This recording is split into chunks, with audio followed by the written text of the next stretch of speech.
We in there? Yeah. Looks like second tries a charm.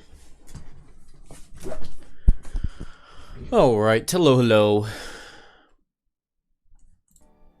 Okay, yeah, the sound is working.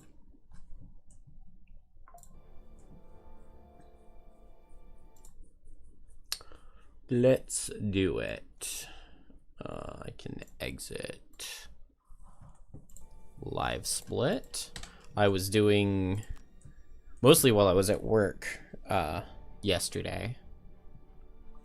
I was trying to do some speedrun optimizing because now that I have like one run through that's recorded, I can like listen to it to kind of hear, like listen back to what I was doing and hear the thoughts I was having on the levels and what all was particularly slow. So I came up with some good optimizations yesterday. I was able to save a turn. Hey Frey. Ever since the crown was restored, I was able to save a turn in War of the Spire A, and that is now a one turn scenario. I was able to save a turn in Sunless Trench, and that is now also a one-turn scenario.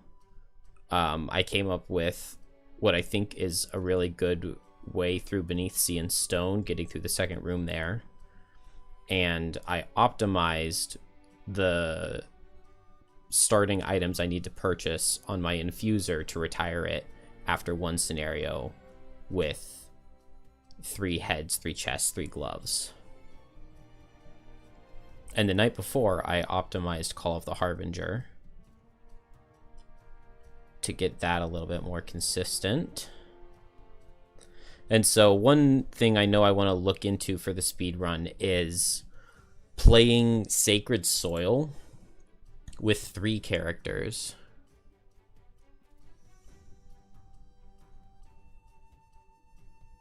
You wonder why I like the +1 ice winds instead of the -1s? My general thought process, so now with War of the Spire, I'm going to be doing it with a level 3 Snowflake and a level 1 Blink Blade, which is really good for Snowflake, because I can bring 2 potions instead of just 1. I think when you add these 4 extra +1s, when you're doing a big AoE with advantage, even if you're still leaving the -1s in the deck, having so many extra +1s makes it really likely that even if you draw one of your -1s, you also draw a +1 with it.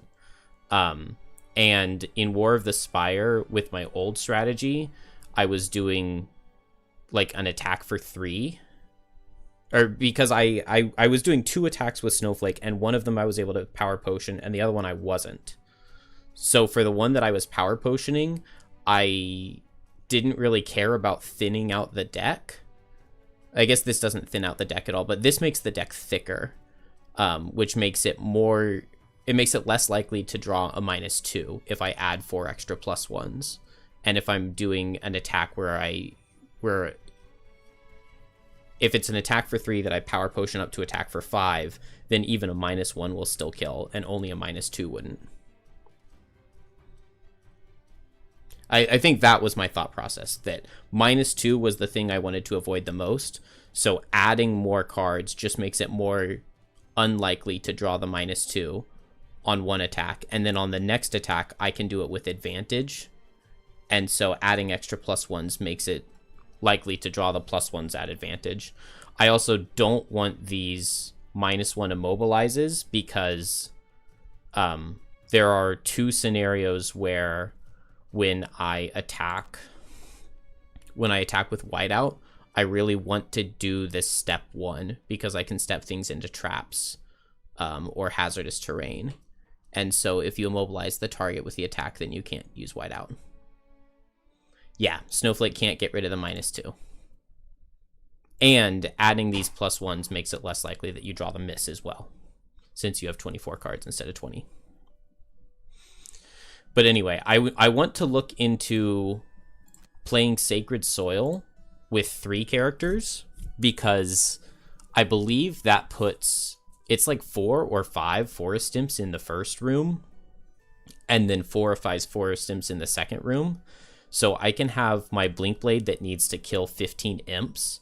I can bring it along as a third character on Sacred Soil, and have Kelp and Deathwalker focus on killing the Earth Demons to loot their special dust or whatever it is, while Blinkblade just focuses on killing Forest Imps. And Forest Imps have such low base health that I can kill them by just using Blinkblade's invisibility suffer damage. If I use double time, experimental adjustment plus kinetic transfer can kill them.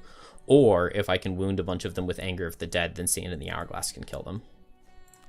So I haven't looked into that yet, but I think I can save like 10 minutes on Thawed Wood by not just sitting around for 9 turns waiting for Black Imps to spawn. But anyway, that's the next main thing I need to look into for that. But for now, I think a lot of the levels I'm pretty happy with.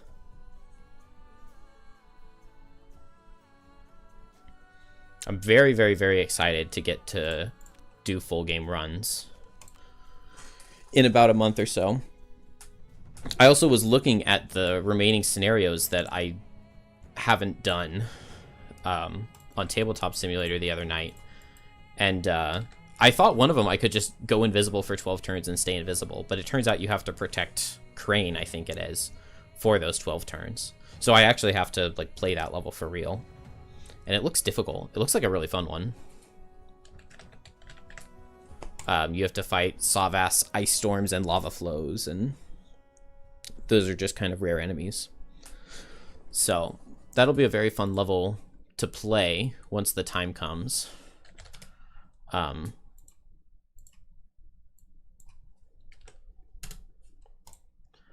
Character number 4, number 1, and number 6. 1, 4, 6. That's Banner Spear is number 1.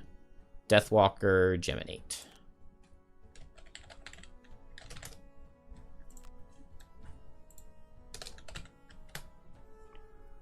Aether Outpost. Yeah, I like Aether Outpost. Let's do that. I haven't played those scenarios in a bit.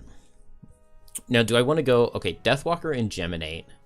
Let's go Boots of Speed on Banner Spear. I really liked Boots of Speed on the last Banner Spear I was playing. It feels really weird to not have winged shoes. 150 experience from cards. I mean, you basically only get experience from eating shadows. What buildings does this get? I know the second unlock on it is library. I think it's like town hall. I'd rather have enhancements than town hall.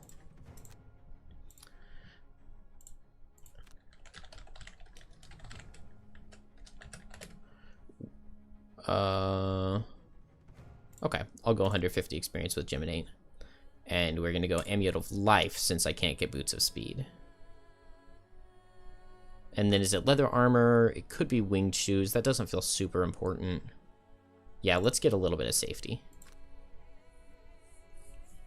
Yeah, initiative boots on everybody would be amazing. When you're playing solo, initiative boots are they're just too good since you have perfect knowledge and information on everything.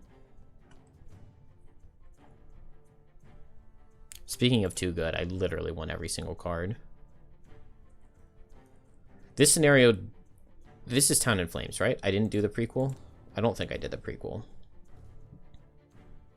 Deflecting maneuver is pretty good for entering the second room.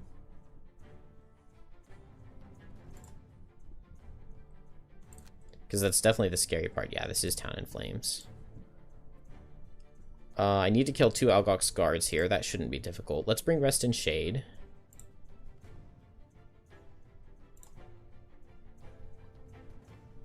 Do I want to bring Wave of Anguish? I'd rather have the Summon than Wave of Anguish. We'll go for a Lingering Rot.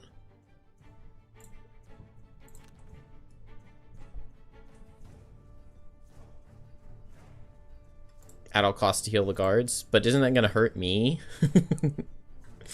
Isn't that going to hurt me? That is a good point. I had never thought of healing the guards.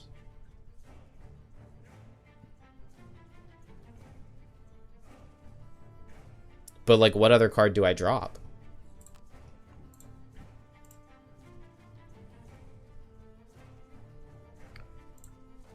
I like Smoldering Hatred early, at least. We can drop Hail of Thorns.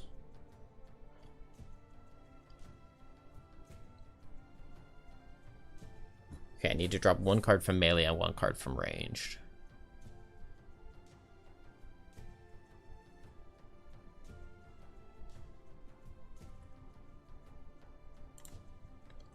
I'll drop Harvest the Essence and Flailing Tendrils.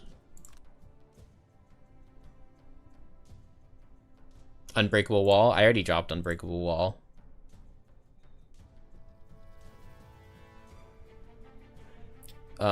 I want the loot card. Maybe I don't need the Incendiary Throw, because I do have Anger of the Dead. We'll try that. We'll try bringing the reinforcement. Because if I want to get Mass Wounding, I can do that really easily with Anger of the Dead. Theoretically.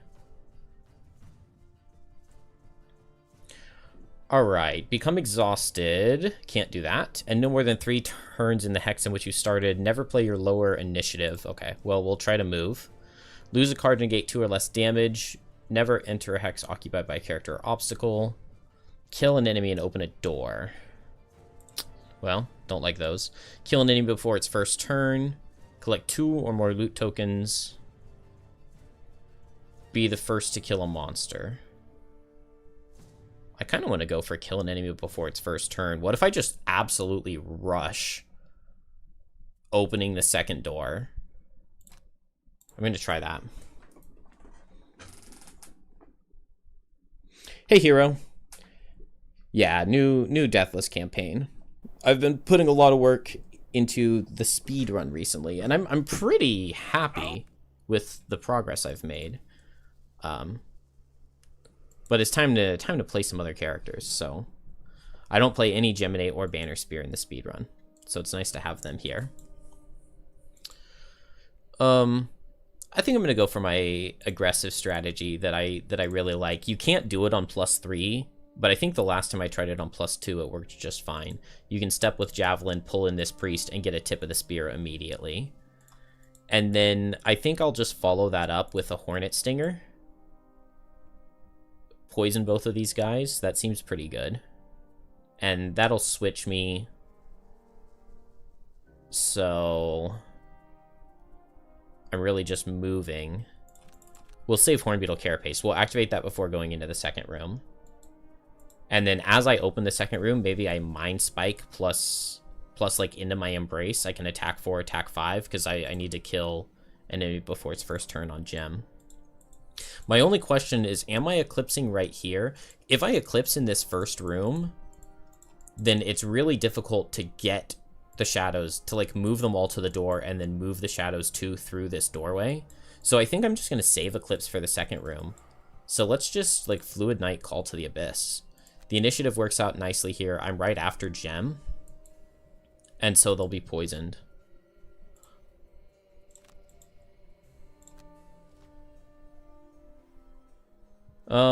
Okay, yeah, heal out of the priest, but that's at the same initiative as the poison. So I like this start. Not seeing an aggressive card out of the priest is nice. Although I do take attack 3, attack 5 here. Oh, starting crit is very nice. That is very nice. Oh, this will poison. That's fine. This will poison Banner Spear. But I get double poisons here, which is really good. Block the heal. And it also makes the attack 5 go into Gem instead of Banner. Actually, does it? There's not line of sight on either. Whoa. Go away, line of sight indicator. I think... So with this Fluid Knight, I could just try to kill the guard. I would need a +2. I could just get good damage into the priest. Do I have any follow-up? I don't think so. I'll just target the guard here. Oh, okay. Well, it was a crit, so we would have killed the priest. Explain to you why Bone Shaper isn't optimal for speedrunning. Because I'm bad at Bone Shaper. That's got to be literally the only reason, right?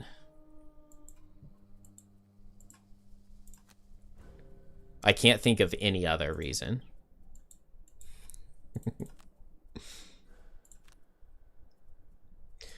Alright, I can double target here and pull it in. And then if I just go after with Deathwalker, I can move here and double target with Forceful Spirits, attack 3. And then...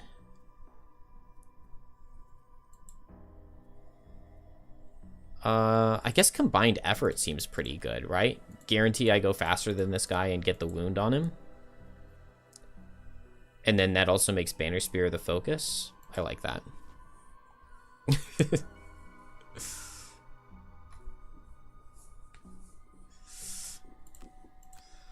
Yeah, Banner Spear doesn't have a move 8 jump. Characters have to have a move 8 jump to be considered in the speedrun.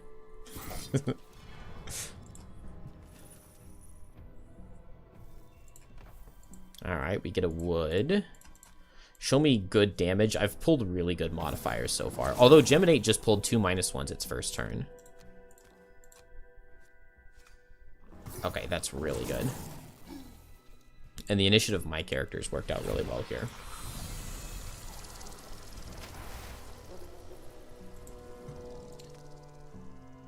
Oh, but I moved Banner into the hex I wanted to put Deathwalker in. That's okay. We can -2 here. Or just a straight 1. Totally content. Alright. Very smooth first room. Yeah, I really don't even need to heal everybody.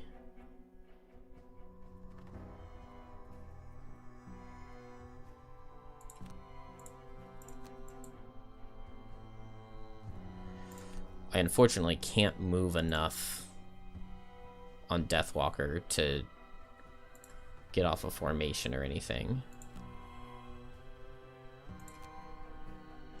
But all of this seems like it should be fine. Yeah, he's healing. I want Deathwalker to go first, because I played move and poison.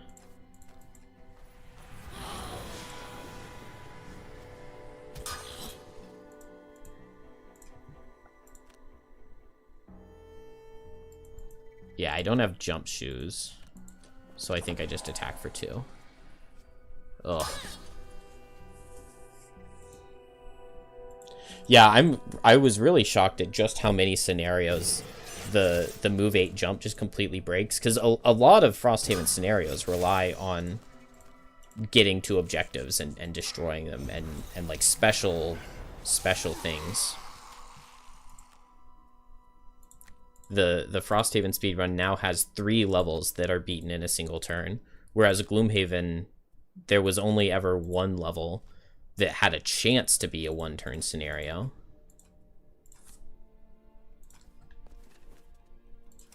Alright, I need +2 or crit here. Ask and you shall receive. Yeah, Realm of Endless Frost is so nice to just completely ignore everything going on in that entire level, basically. Kelp literally never even enters the 3rd room.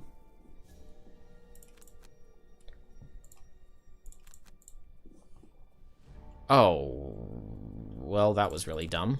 I did not think about my forms at all.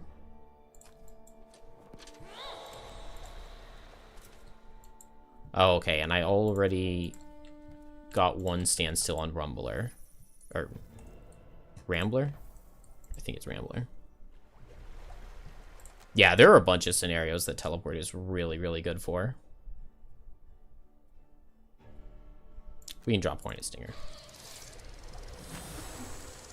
If Bone Shaper had a teleport, it doesn't really feel on theme for the character.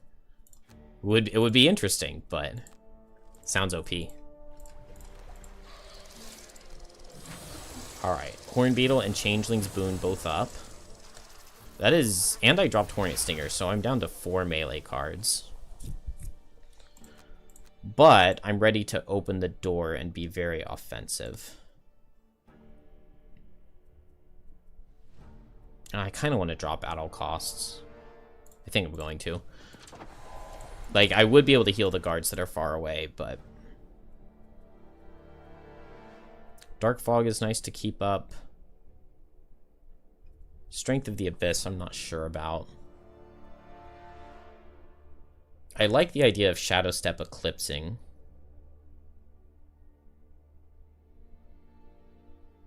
Maybe I don't need to, though, because I don't have Wave of Anguish. If I open the door with Call to the Abyss Eclipse, then I could Shadow Step Strength of the Abyss and move and get an attack 6. And I like that.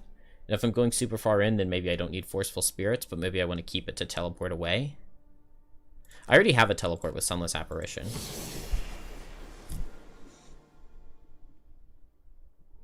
She does teleport, yeah. In the scenario that you get by unlocking Deathwalker, she does show that she can be useful in teleport.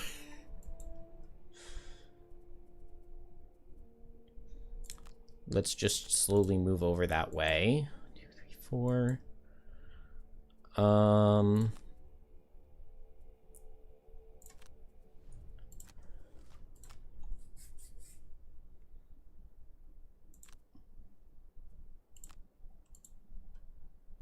Yeah, it's like when she shows up, she like comes, she teleports through the portal because she's an Aether, right?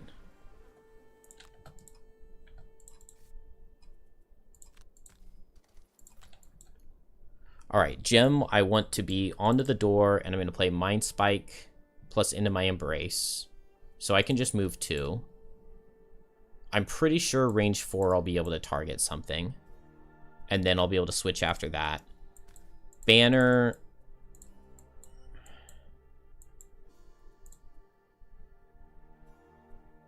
Okay, if Banner goes after Gem, I can just back up 1 hex. And then I'll have moved for my Rambler. And then Deathwalker can get closer.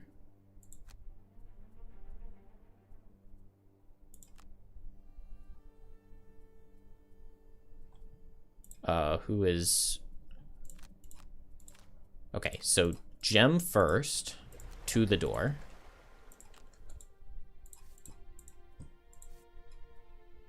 Oh, maybe I should have said an element. Surely I can figure some out at some point in time. I think this is about how I want to be lined up. Now I open the door and I go as fast as I can, and I'm making shadows. I'm even gonna... Oh, never mind, I don't have boots on Geminate.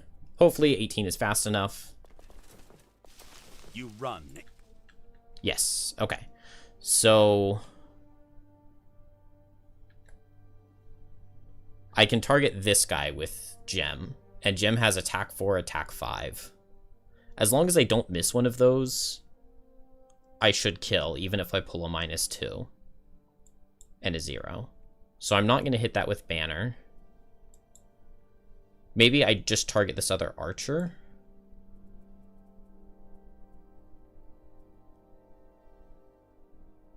One, 2, 3, 4, 5. Yeah, I can't target this guy. Only move 2 from this guy is very nice. He doesn't reach me. I'm going to have to lose a card to damage. It's an extra damage archer card, which is painful. Does Drill really need teleport? I mean, he's got move 6 jump.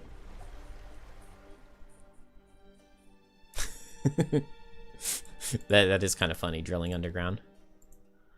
Oh... I could target this guy, and if I pull a +1, that would be amazing. Let's do this. Okay. The Bless. Oh, that actually means it would have been better to target this guy, because I would have killed him with the bottom. Oh, dang, the Bless and then the +1, yeah. I could have attacked this guy with the top and this guy with the bottom, and they would have both died, and that would have been amazing. But I got my Assassin Battle Goal. And the light... Okay, I'm switching into melee mode. I can turn it into light or fire, right? Okay, I would only be able to get any use out of light. Well, and I guess we don't... It was already set as light, so I didn't really get anything there.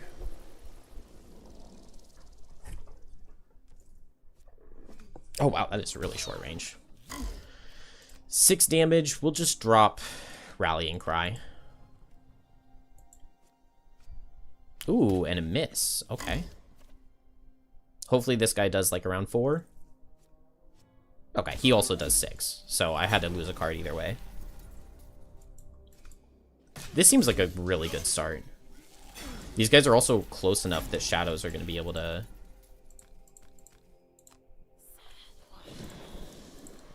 reach without much issue.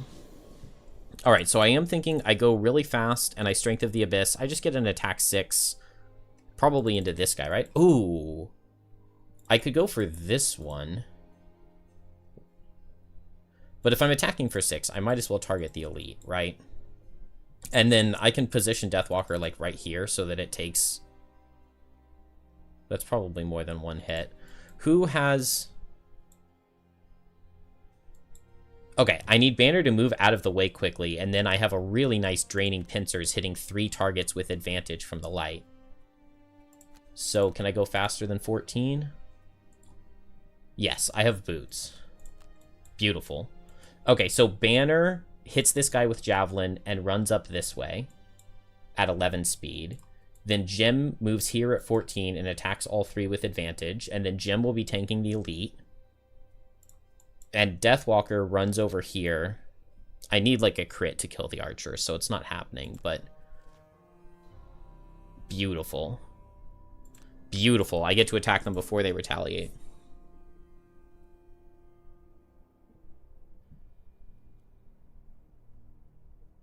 Title is misleading. Isn't the title New Run? Oh! I didn't change it on YouTube. You're right. Whoops. I changed it on Twitch.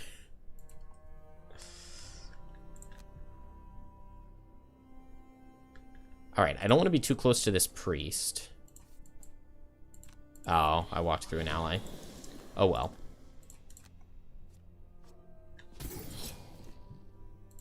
Yeah, enhanced tip of the spear would be beautiful right here. But a very good pincer movement. Move 2, and I'll probably long rest. Oh, and that moves for Rambler, which is really good. And now Jim gets to do its thing. Unfortunately, my Bless is already gone. Oh, and this is going to use all of my Horn Beetle charges. Actually, it's giving me an extra one, because I only have 3 left. And it does do that extra thing the way Gloomhaven did.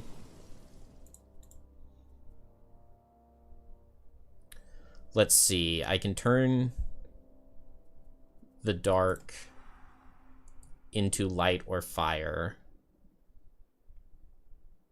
And I theoretically could Reckless Jab. So we'll make it light. Alright, this is just amazing positioning.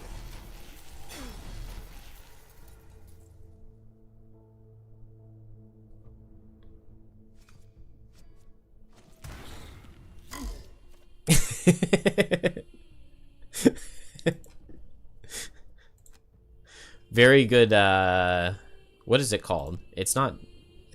What is it called? Draining Pincers.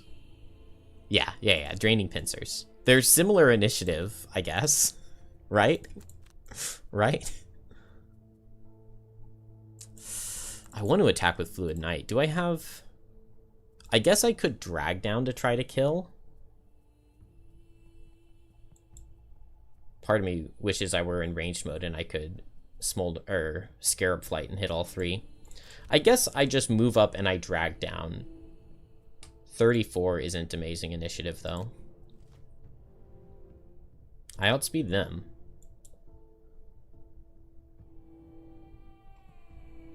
And I don't really want to get hit with Deathwalker. Let's use this shadow to hit this guy. And let's move here. And get a piece of money.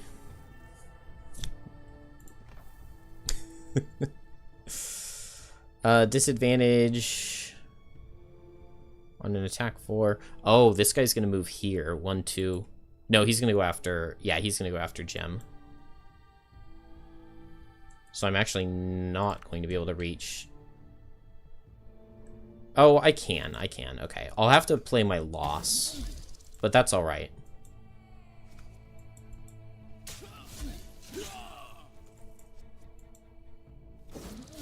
Oh, he didn't move where I thought he would. I was thinking he would move down here. But I guess right there also makes sense. So I could move here to drag down to get the switch off. I could move here and just immobilize 2, which is just pretty decent. 1, 2, 3, 1, 2, 3. Nobody wants to take this power shot. I think I'm just going to go here and disarm both.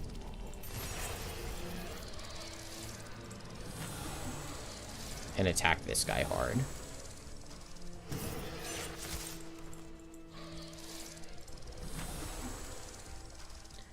And I'm still going to be in melee, so let's keep light up.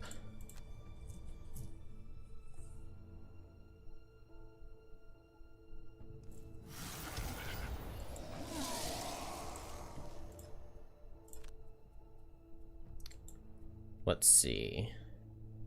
Pincer move doesn't really work here because I can't move 1 into the difficult terrain. I'm probably never getting anything out of regroup. It would take too long to regenerate. Now, I need to go fast. Into my Embrace is okay to lose. I don't want to... Yeah, if I had picked a different card and gotten a melee card, I would actually be exhausted. Oh. Never mind. We are going to long rest because I don't have any switches out of melee now.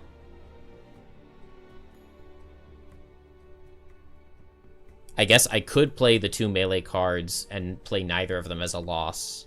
Well, no, because then I would long rest and I would exhaust. Okay, yeah, so we'll just long rest here to be into range mode. And this elite is disarmed. I can attack with advantage to kill, and then I just need to make sure I move with my bottom. So let's just pick up this loot. And here... Do I long rest? Do I care about long resting? Not really. I think I just want to be taking actions. So let's move all shadows. I can attack over here with the shadow and start moving shadows deep.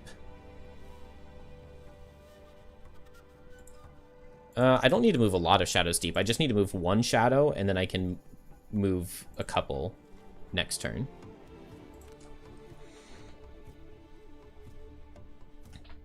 You could very easily play the bottom of regroup while you're in combat.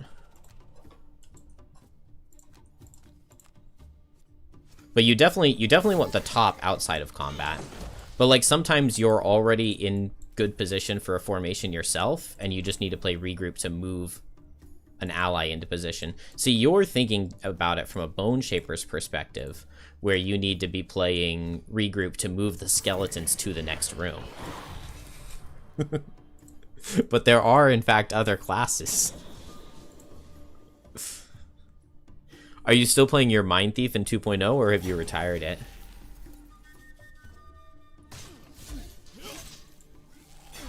Okay, I would like to get over there before that guy dies. And I need to be in ranged mode. Let's drop into my Embrace, because I do not want to switch into melee.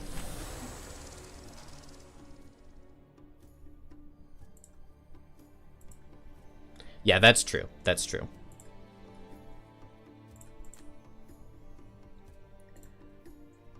Okay, so now I can play a ranged card.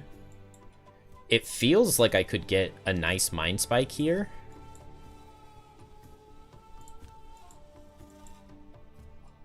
I guess it's not that nice, but it does immobilize this guy.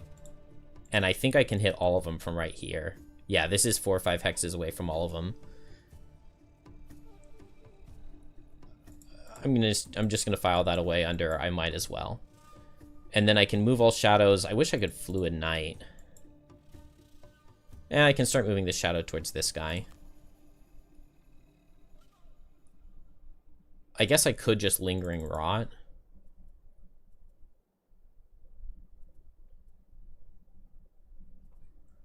I don't have anything amazing to be doing here with Deathwalker, but that's okay. I would like to get somebody down around this priest. Let's go fast and attack this guy with ranged damage. Okay, he's hitting pretty hard. Can I boots? No, I can't boots Gem. I wish I could boots Gem to go after the priest so that it wouldn't be healed.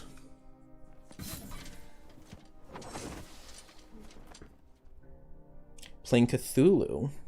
Yeah, I haven't looked at what it does at all.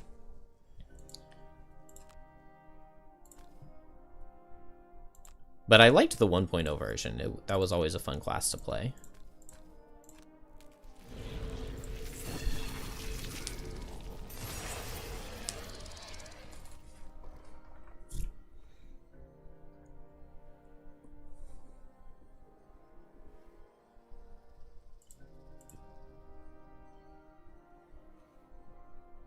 Move 5, attack 5. That just sounds OP.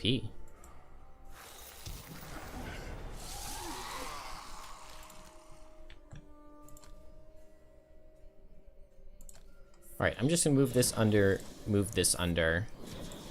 and I'm gonna go ahead and poison this guy. That's fine, because I get to wound him this upcoming turn.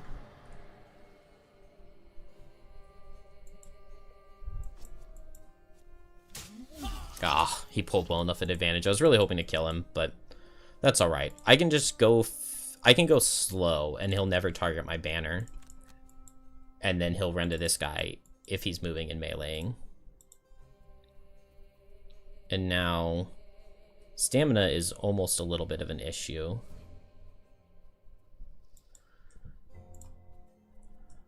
Let's get back Fluid Knight. Ugh. Well, I don't want to lose a card. It's my only useful thing to do, really. So I'll Anger the Dead, wound both, and hit this guy with Fluid Knight. And then I need to make sure I'm not dying. I really want to take a lot of time to be looting. But maybe that's not wise. How much move does he have on this? He does have enough move to get away. I'm gonna hope that this Fluid Knight means I don't have to damage this guy again.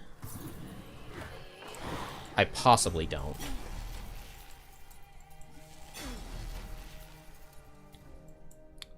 And now... if I had played move 4 jump, I maybe would have moved to here to lock this guy in. Let's... I want loot. Surely nobody's gonna die from this.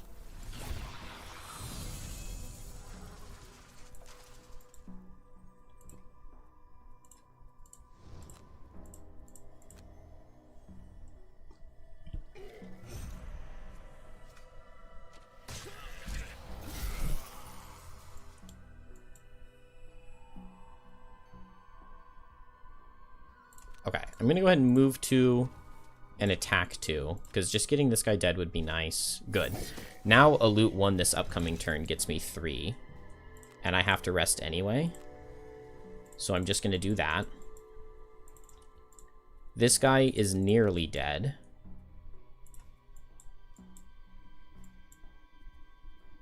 If I short rest, I'm still in range form. I cannot switch from range to melee without long resting. Oh, right now he's targeting the city guard, actually, so I don't need to do anything to this guy at all. Which is nice. So I could long rest Deathwalker to get Fluid Knight back, so that I could attack for 5 down here.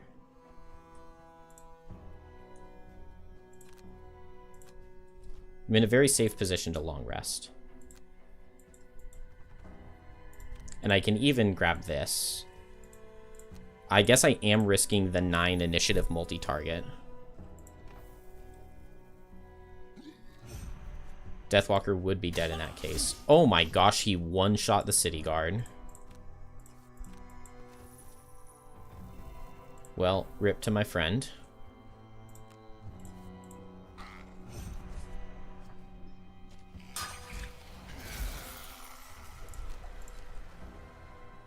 Okay, drop reshape the guys.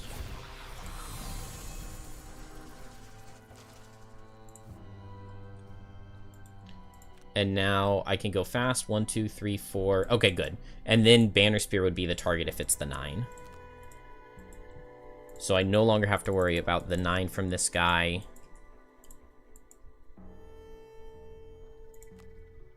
Which means Geminate can run over here and loot. And then I guess I have to long rest since I have no form changes left. But the priest isn't healing. I don't know how or where this ended up going so sketchy. But now it looks like it's solved itself. Alright, so I got Assassin. I feel like I've gotten Rambler so far. And I know I failed Deathwalkers. I don't have a teleport, do I? No. But I get to go first and attack this guy for 5, which probably kills him.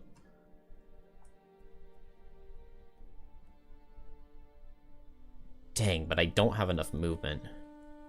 And I don't have jump from anywhere to be able to get. He's also standing on a loot bag. So I just don't want to kill him this turn. If I move here, then a move 4 next turn gets me there.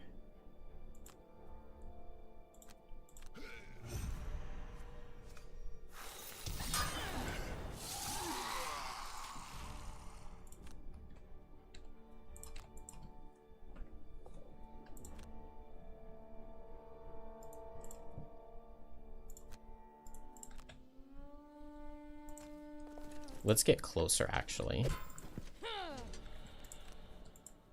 And both my characters can go really fast.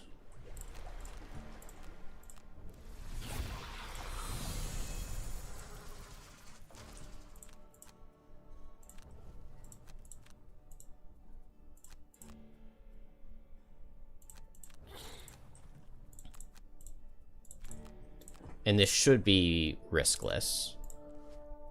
I want Deathwalker to be first, because she's hitting harder and has a better chance of killing. Good. And now Deathwalker gets this, and then Banner gets that one.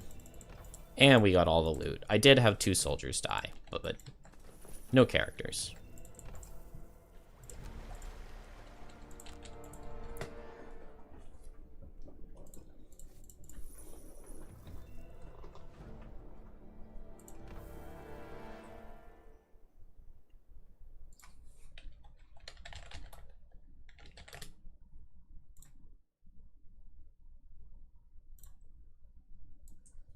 Let's just take a brief look and see what this does. Oh, that is a brand new symbol. You have abilities that give enemies plague tokens. Plague tokens are not negative conditions. They have no innate effects and cannot be removed by enemies. You have access to 12. I guess spoiler alert. Spoiler alert for anybody who doesn't want to see 2.0 classes. Yes, this is permadeath. I mean, more than 20% of the people here have played the class, so we didn't go very far into it, you know? Just the mention of a thing. All right, that's that. 30 gold. Honestly, I'm going to give it all to Deathwalker because I love the jagged sword. You have access to 12 plague tokens, and if you would ever give an enemy a 13th, you must first remove 1 from a previously placed plague token. Any enemy can have up to 3. Zorn loves your friends and foes equally. Many of your abilities can be augmented by applying poison to allies. You may only activate these conditional bonuses if you can give poison to an ally who does not already have it. You have a variety of effects that specifically benefit allies that have poisons. So your allies will come to embrace the poison you kindly share with them. Okay, and it's a squishy class. Was it a squishy class before? I thought it used to be higher health. I thought it used to be medium. A 1-check perk to have flying? A 1-check perk for permanent flying. Excuse me? How is that? It was always squishy? Okay.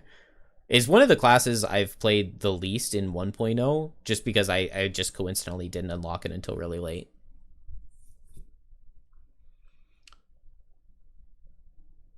Your allies actually want the poison. Yeah, like Void Warden had one card where it's like you can bless your allies that are poisoned, but it wasn't necessarily worth. All right, add 3, give the target or one enemy within range 2 of the target poison.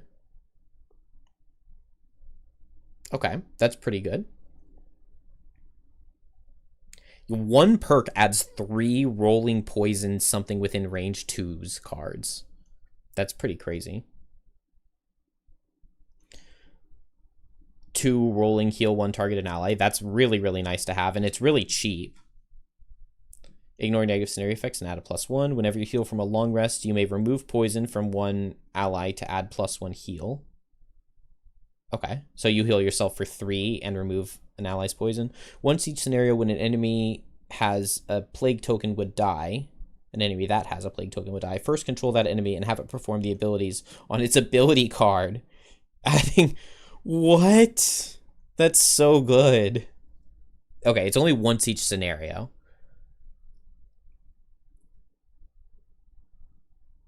That is so good. That is so cool. Okay, he went from 11 to 10 cards. You pick the flying perk immediately. It seems like... Yeah, it seems really good.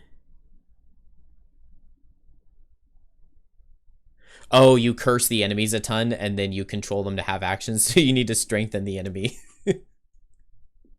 Elite that Night Demons, yeah.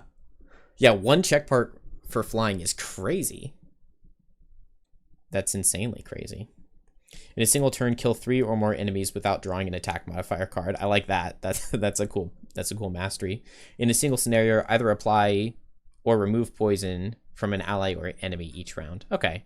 I mean, I hate ones like this where you can't long rest. I guess, did we see a way to poison? You can remove, okay, you can remove poison from allies while you long rest. Okay, so you can still long rest with this.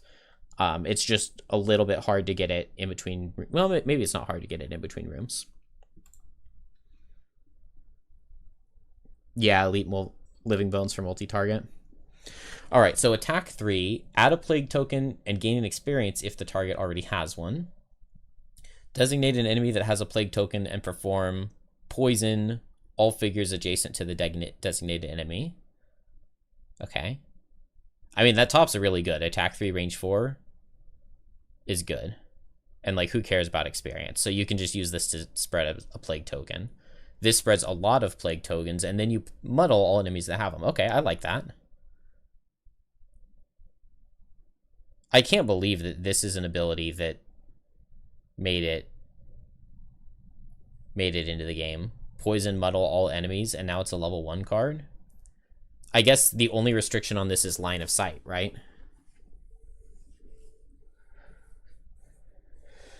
The 2.0 has better initiatives. Yeah, initiative was generally pretty slow before, right? I cannot believe that poison muddle target all enemies is in the thing. Choose up to 4 enemies that have a plague token. The first enemy suffers 4, the second suffers 3, the third suffers 2, and the fourth suffers 1. Okay, that's pretty cool. That's really, really cool, because, I mean, you can just spread it around so easily, and then you get to pick the orders, so... I mean, that's 10 damage. That's Snowball, essentially, except it's suffer damage. And it happens at 14. And I would imagine it's not too hard. I mean, it's just amazing to know that something's going to be suffering 1 damage, and it's so easy to spread your plague tokens to them with things like biting gnats. So they'll have suffered damage somewhat already. That seems just so insanely good. Move 2. Each enemy adds -1 to all their attacks this round for each plague token it has. Okay, and they can have up to 3. That's also insane. I mean, I haven't seen exactly how easy it is to spread plague tokens out, but they're plague token cards on everything. This seems much more thematic than the old one used to. Loss is pretty bad on this class. You never use the poison one, since you get an insane poison item when you unlock this class through the personal quest.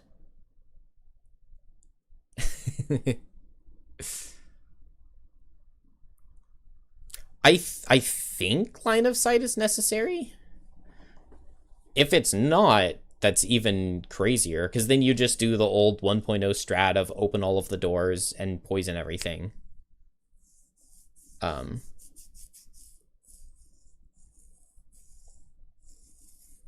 If I were playing physically, I would rule it that you have to have line of sight, because otherwise this just becomes crazy to poison literally the entire scenario. I mean, using this to get like 5 or 6 poisons out already can be good, but yeah, I don't know what's in the rest of the cards. Well, this Blistering Baubles card looks insanely good. Comorbid Sting. Attack 2, range 4 poison, and plague token. You may give one ally within range 3 poison to grant that ally attack 2 poison. Okay. Not bad.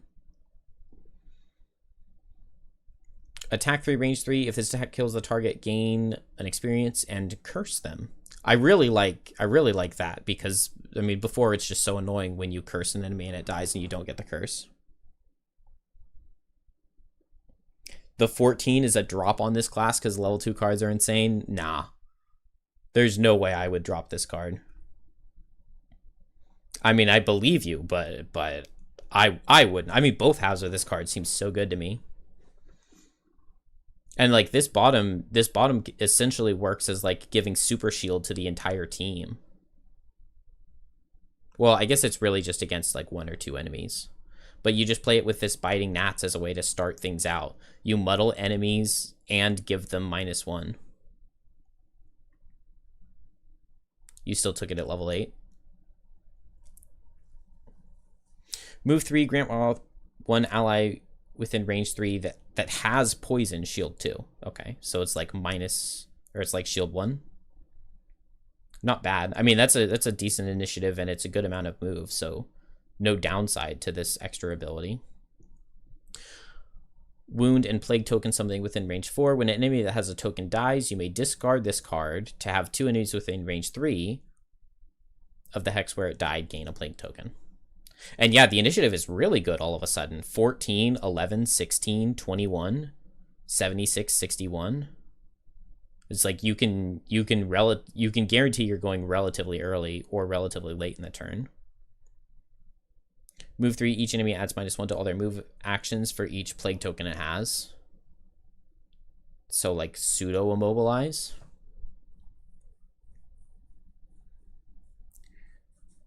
When you play the class, it's a drop since it doesn't spread blight and you have insane cards. The 11 is a good plague spread or early move. Yeah, 11 initiative move 3 is pretty decent. And I mean, I love wounding things, so. Oh, and yeah, I guess this is persistent, isn't it? When an enemy that has a token dies, you may discard this card. So you get 3 out of this, basically guaranteed. If you play it like at the beginning of the you could just play this on turn 1 and focus the squishiest closest thing.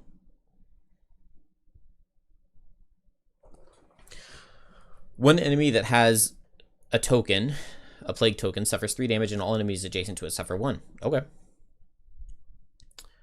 A loss, plague token, something within range 4, gain one enemy within range 3 of the target gains a token.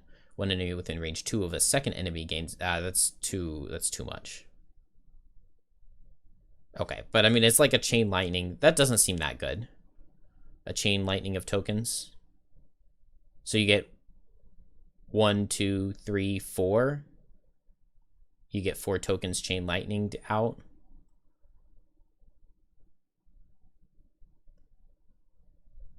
So you could play it with Blistering Baubles at the exact same time to do no setup, 10 damage suffer at 14 initiative.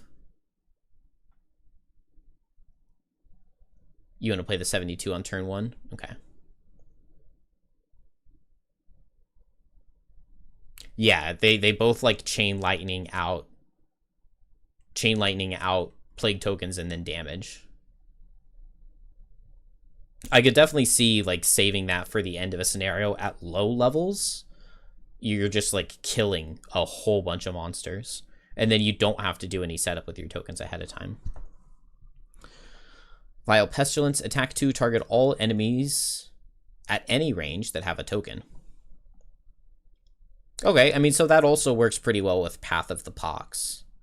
If you want to attack for 2 on 4 enemies with no setup. And then that's just 1 loss instead of 2. And 4 attack 2s is basically 8 damage, where this is guaranteed 10. On the next 3 attacks performed by one of your allies that has poison, add +1 attack. Interesting. Okay, so you're playing the top of this. You're playing the top of this on turn 1? You're playing the top of this and you're poisoning an ally? So if you go late, an ally moves up and gets in position, and then you go late at 72, you activate your Virulent Strain, and then you grant them an attack 3 poison? Is that what you're doing on turn 1? The 27 is crazy good. Yeah, it seems insanely good, because it's really, really easy to spread out a lot of these. You can like start with the Festering Sores, and then the Biting Gnats, and then an ally kills just any target. It doesn't have to be the Festering Sores target. And that's like 4 or 5 plague tokens out already. The top of the 72 is the best plague spread. Oh, because your ally's attack also spreads the tokens. Okay, I didn't realize that. I was just thinking it was the +1 damage. I see. Yeah, this does seem really, really, really good. And they can just get all of the charges out immediately. Because, like, you Virulent Strain with Comorbid Sting, and that's one of the 3 charges immediately.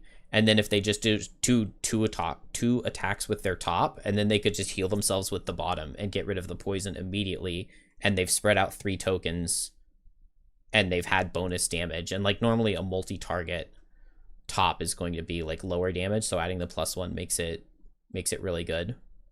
And then by your second turn, you could already have 3 tokens out to do something with, like Vile Pestilence, and attack all of them for 2. The bottom of the 72 is insane. The 1.0 Plague Herald did this to poison targets, and it was really overpowered. Steel Automaton matchup? I mean, because you give them 3 tokens and then make them suffer 3 with their bottom? It seems okay. Not particularly amazing. Oh, here's another make them suffer 3. So, okay, so that's suffer 6. That's suffer 6 in a single turn. Yeah, it was a level 5 and the level 9. Had the even better version. Alright, I'm just going to look at the rest of the level 1s. Attack for 2, range 3, add +1 for each token the target has. Okay. So that could be up to attack for 5. And then heal yourself for the number of targets they had before the attack. Fair enough. That seems good. It's an 84 initiative move 4, so there's nothing to complain about there. Movement seems really good. 2 move 4s, 2 fast move 3s that also have extra abilities on them. I guess they're more willing nowadays to give you really good fast cards. It used to be that whenever a class had a really fast card, like an 11, it was like, there was always some downside to it, right? Like you're playing an 11, but it's not the strongest abilities, but like an 11 speed move 3 that also debuffs enemies, that's just really good.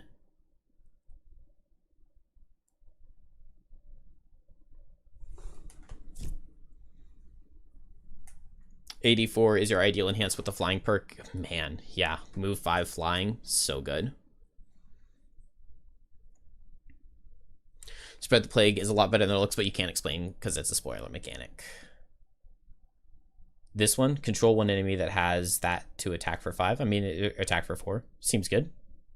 Attack for 4 and give another one. On the bottom, target one enemy... Oh, poison and plague token. Target one enemy that is adjacent to one of your allies that has poison. Remove poison from that ally.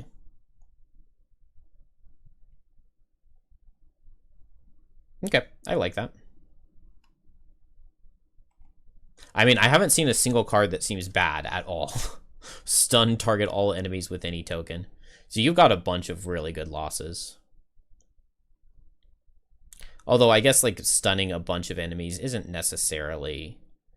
It depends on what kind of scenario you're playing, right? If you just need to survive for the round, then this is, you know, that last round is supposed to be the most difficult one. And if you spent the last like 3 or 4 rounds spreading tokens around, then you can survive that 12th round completely for free.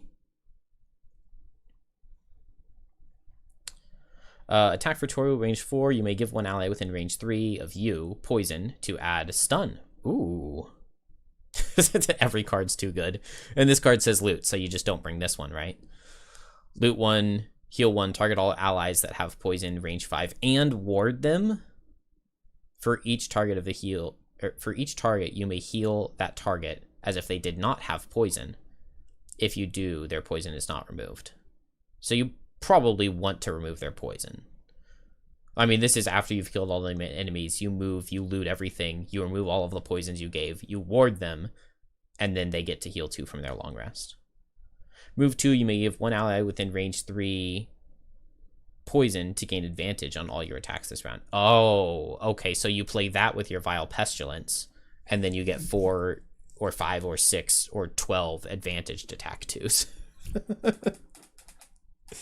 Loot card is even good in 2-player. Yeah, it seems... I mean, loot and ward an ally within range 5? I guess they do have to be poisoned. And I didn't see that many poison your ally cards. 1, 2... No, they already have to be poisoned. So you can poison with your allies with Accelerated End and Comorbid Sting. And Delirium Stance.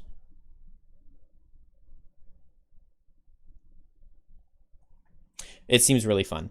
The 19 initiative, level 2.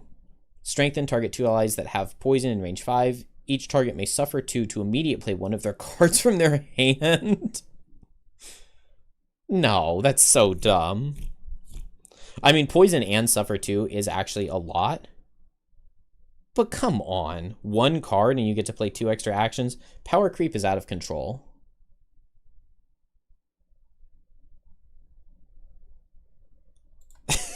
That class has...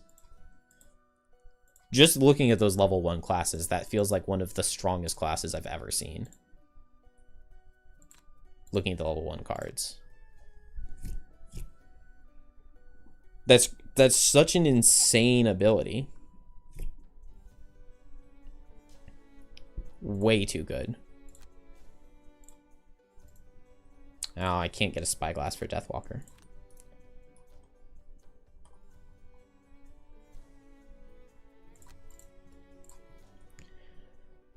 We can get a Spyglass on Banner. Any Protective Scepters? No Protective Scepter here. Cannot really get anything useful for Gem. Traveling Cloak, why not? And same. Alright, away we go. Oh, I didn't build a building today. I did, I just didn't finish.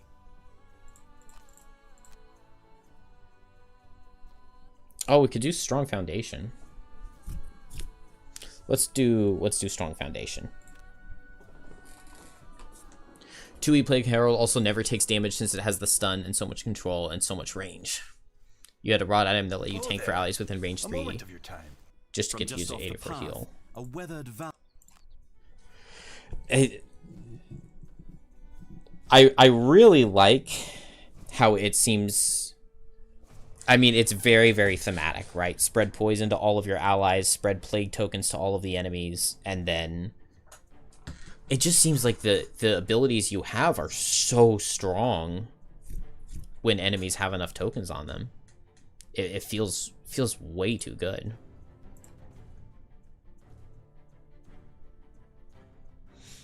At all costs seems pretty good here to be able to remove brittle from allies. And I'm going to not bring driving inspiration because I'm always tempted to play it and I don't want elements out. So I'll bring Unbreakable Wall instead. And Javelin I'll just use for the pull. And Deathwalker just needs to not make that many elements, I think. And we should be good.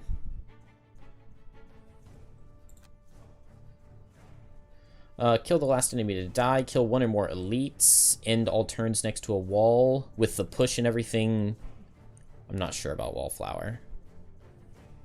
Also, objectives don't count for Wallflower. So we'll just kill an elite. Become exhausted? No. 3 or more loot tokens in the same turn. End with full health? Okay.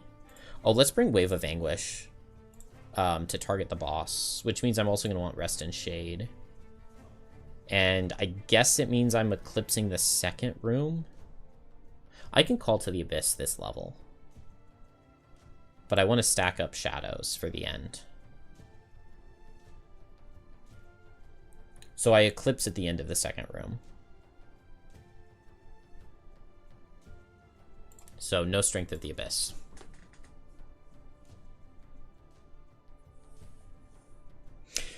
Yeah, a couple of people here are playing 2.0 currently, and it looks like so much fun. It looks like so much fun. The characters are so... They look too strong, though. Yeah, it looks like you can't even bring the Frosthaven characters in, because they just won't be able to keep up.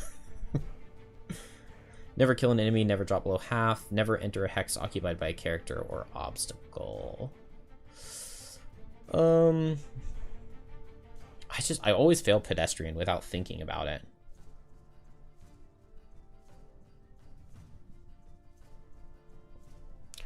Yeah, this mission can be really hard. Luckily, I'm playing it with low-level characters, and I'm only +2, not +3, so it's only going to be push 1, not push 2. One of the hardest parts about playing a new campaign is on +3, is you come into this level, and the Snow Imps have push 2. But yeah, it's just going to be push 1 here, which is going to make it easier than some previous times I've played it. I think I just start out, and this is a benefit of Geminate, is you can just start out attacking. You don't need to set up or anything. And so I think I just target this Snow Imp immediately. The only downside is I would kind of love to get Called to the Abyss up.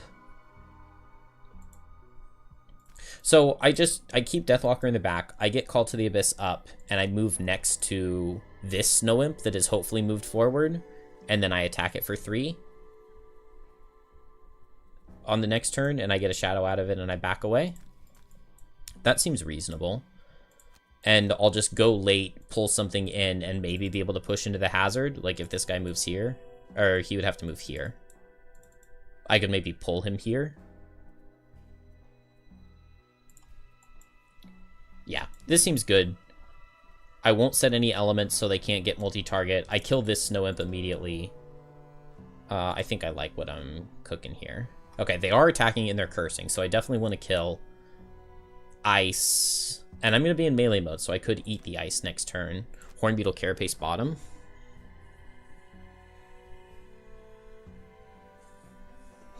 Every character is powerful, but they remove cheesy abilities like insta-kills and 2-turn invisibles. It's everything you could have asked for, and the reputation system is pretty cool.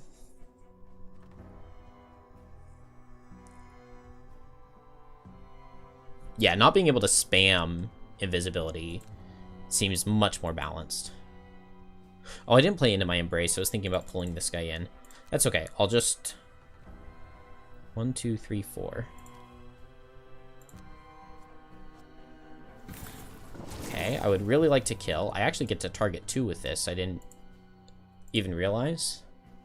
Oh, no. But because of the target, too, I missed the kill. This guy has moved 2. If I push him here, he should go here, right? Yeah, he'll focus Banner Spear rather than Gem. And this is the hex I want him to be in so that I can push him into the hazard. And this guy doesn't matter. He's always hitting Gem.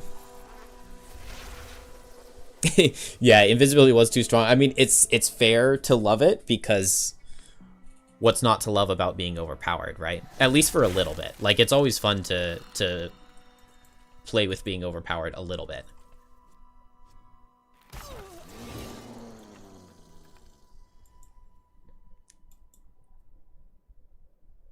Okay, I won't Call to the Abyss. Oh. And I want to move to here, but now I don't get the push on this guy. I could just go here. If I'm here, Banner could be right here. Yeah, and I can still push him. Okay. So I just step here.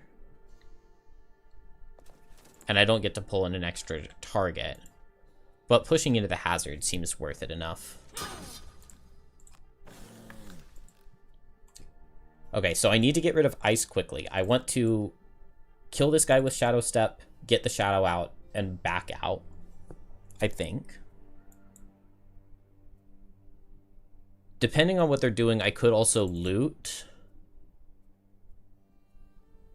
I'll just play Wave of Anguish. Yeah.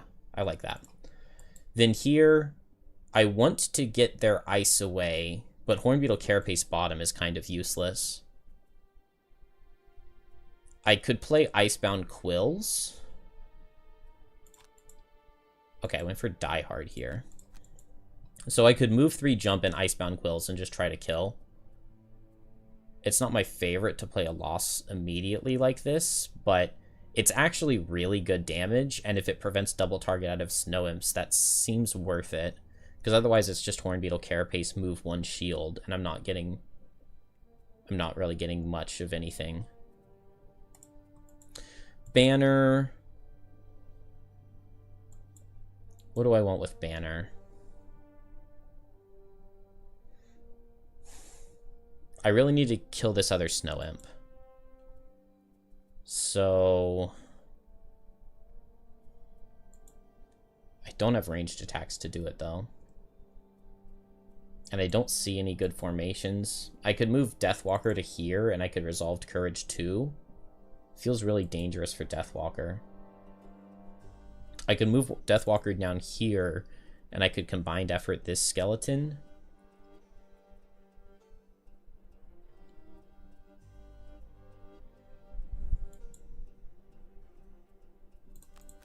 I could Resolved Courage, Combined Effort, and maybe move Gem in. I'll play this and see what cards they're doing. Okay, it is attacks out of imps, so I need them down.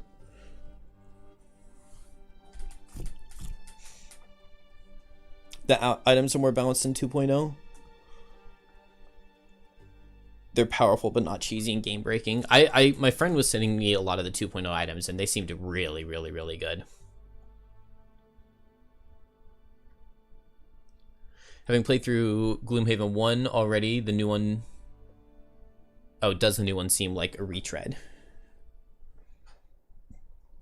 I hope to get to play it someday.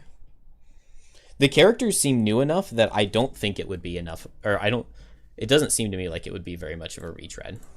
Because things seem very, very new.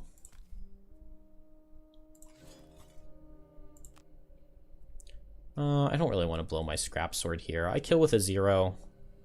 I'm so likely to get a -1. Okay, yeah. That was worth it to use my shield there. Now, I have my Protective Scepter. Living Bones, multi-target. Frozen Corpses are multi-target, but nobody's hitting very hard, which is good. Let's just give Banner Spear a shield. And then...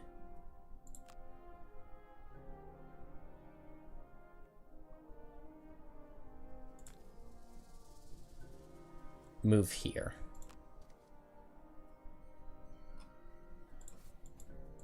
I don't love moving here, but nobody can actually push me into the hazard.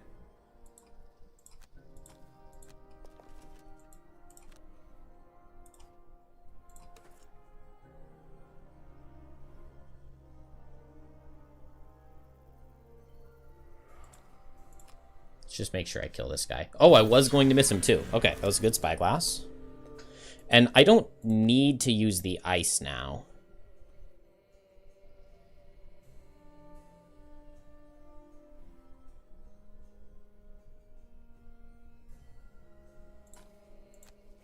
So I think I will just move up here. I kill this guy with the ice, though. That does mean that Banner gets pushed into hazard. Whereas if I don't, it's just attack ones. I'm not going to try to figure out where everybody's pushing to. This guy would, like, be pushing me down. Honestly, I feel like I'm not that afraid. I'll just heal off this brittle.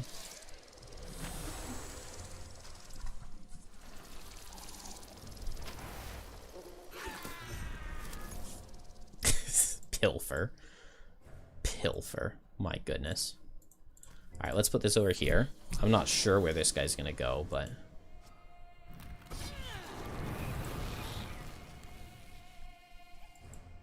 This is just attack for 1. So no leather armor yet. Nice. And I can't get pushed into the hazard.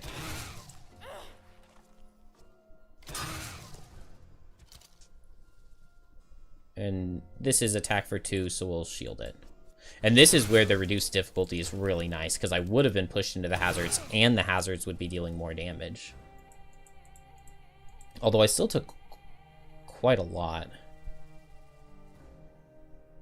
I actually ended up needing that shield. Oh, I took a +2. I didn't realize that. Okay, Deathwalker, we need something good out of you here. I do not have my boots available, but 24 is faster than all Frozen Corpse attacks. So I can move Shadow and go for it. I could go for killing this guy, and then I'll have Dark to multi-target a Forceful Spirits.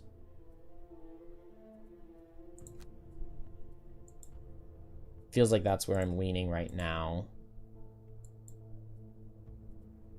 Into my Embrace pulls this guy into hazardous terrain, but then I do suffer Retaliate. I could go for a heal into Banner Spear.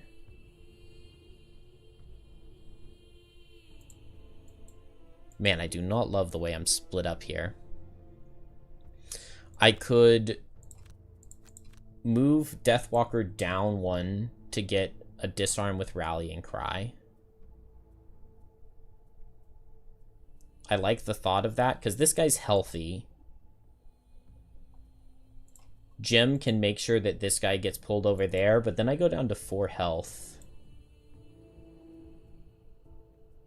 Which I don't love. Deathwalker's trying to kill this Frozen Corpse faster than they can realistically do anything.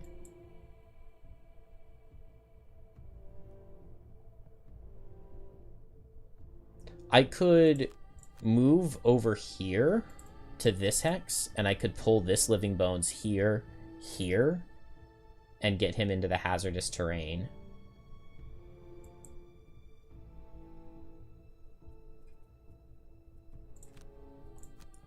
Do that and switch to melee mode. I guess I was already switching, but I'd rather do that faster than slower. The only problem with this plan is the 20 out of Living Bones. I would need a 0 or better to survive. No, I have boots here. Okay, so this outspeeds all attacks. I like this plan, I think. Okay, I'm gonna have to tank an attack 3 on Gem, but I'm not taking the Retaliate. So this attack not killing would be bad, but I kill with a -1. Good. And now this guy's gonna go that way. I think I put the Shadow over here. Being overpowered is fun at first. Breaking the game gets old after a while. Yeah, for sure. Like playing Long Con on Scoundrel 3 turns in a row with stamina potions. Yeah, I loved doing that same thing with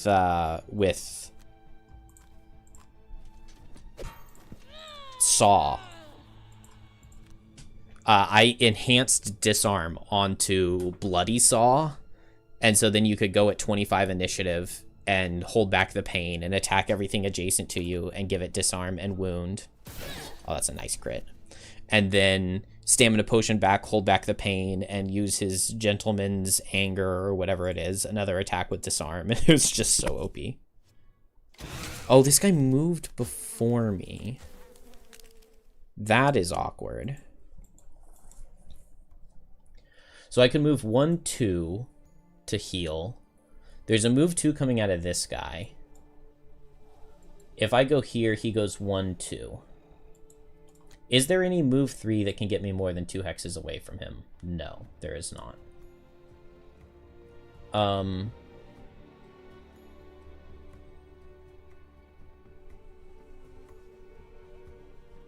I could move here and attack him with Into My Embrace to get him into the hazard.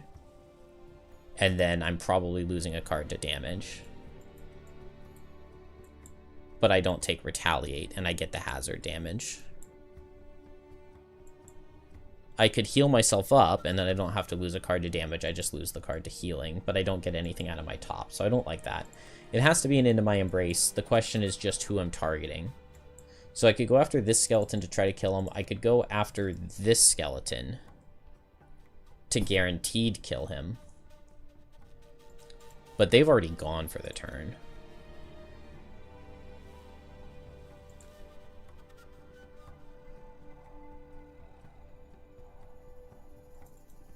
I really want to have something clever with pulling in with this icy terrain, but maybe that just doesn't exist.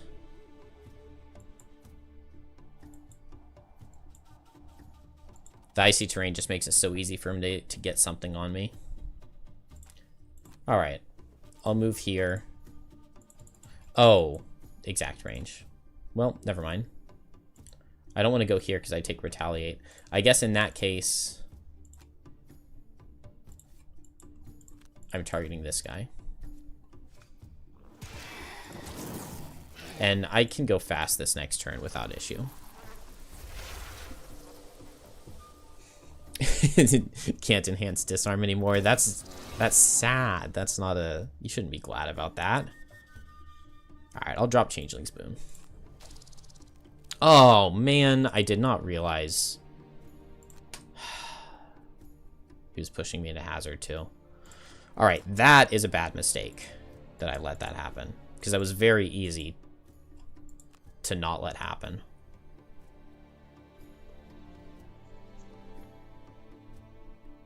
Dang.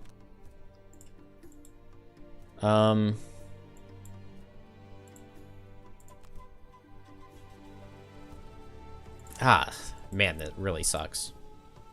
Alright, I can disarm these guys before they can move, and then run over this way.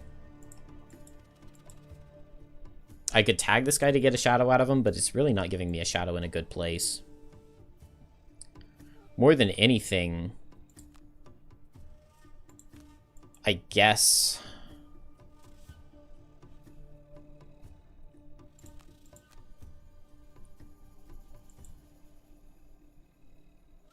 I'll move up here and I'll reset the dark. I'll attack at range. I'll attack at range, and then I can anger the dead the following turn.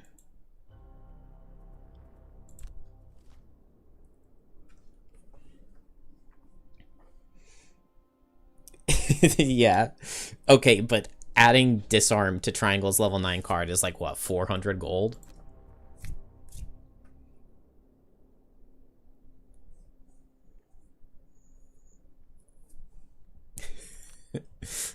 Yeah, the Triangles was a mistake. Triangles, you're either working way too hard to get like below average actions, or everything is dead.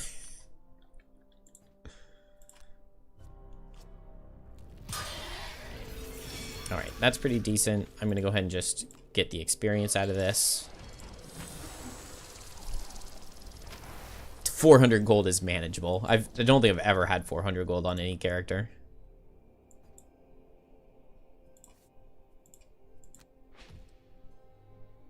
Oh. Man, I would rather get the shadow out of this guy. Actually, no, I decided that I didn't care about the shadow out of this guy.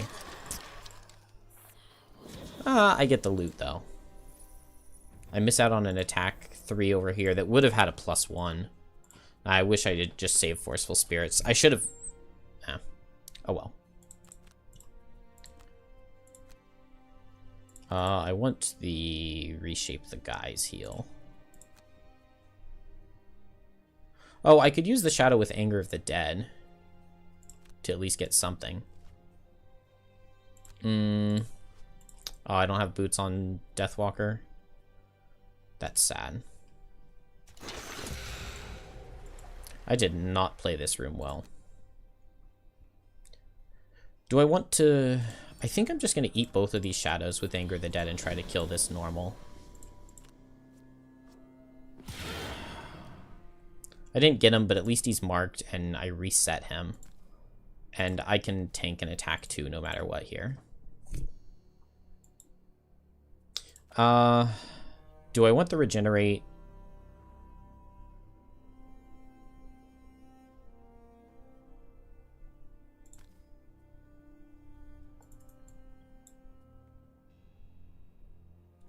Banner's going to need to use her regenerate on herself. And this is Gem's last turn of the rest cycle. This is everybody's last turn, right? In that case, if it's everybody's last turn, I think I want to attack this skeleton and kill him. And I kill him with a -1. Oh, man, there is no worse feeling than muddling yourself and then missing because you muddled yourself. I didn't even need to muddle myself because crit was the first card. At least that was the first card it showed. And attack 2 crit would have killed him. Oh, that's so annoying. That is why people complain about Geminate. And now it's too risky for me to long rest. Yeah, and I can't play at all costs because it would kill me.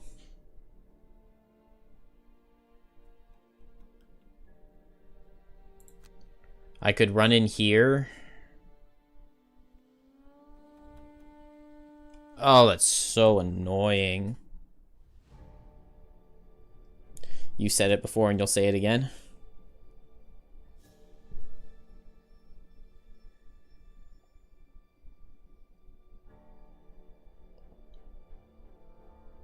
You hate the miss card. You hope all the bad things that can happen in life do happen to the null card. In the null card twice. You know, that they've said that reduced randomness is coming. And for the most part, I don't think I like reduced randomness in Frosthaven, but on Geminate specifically, with cursing yourself, reduced randomness would be nice.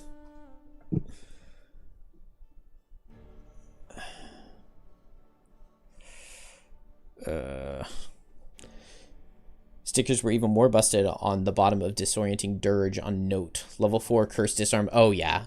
Oh, yeah. That card was so good. Strengthen, bless all allies, and curse all enemies. And then they're always permanently... You just stamina potion that card back, and they're always permanently disadvantaged. And then you get other allies that can add into the cursing. Insanely strong.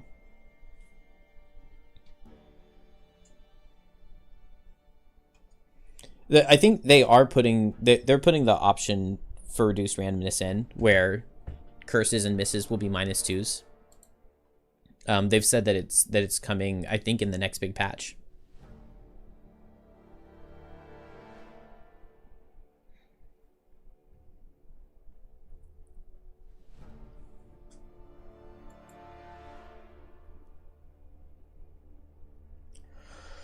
Oh... Okay, I guess, I mean, I don't have good options. I can't melee this Frozen Corpse because I die. I could summon the Reinforcement and have it tank for me. Banner is before Deathwalker in initiative order, so if it's single target out of the corpse, it works. But then the Living Bones just comes and hits Banner. So it feels like I can't long rest. And if I'm not long resting, then I think I just go for the high roll. I need a +1 to kill. No, but I get the miss out, and that's nearly as good. And I just have to lose whatever card I can, because I can't hit this guy unless it's with Unbreakable Wall, which is not amazing. I'm feeling like set for the charge just because it guaranteed kills the Living Bones.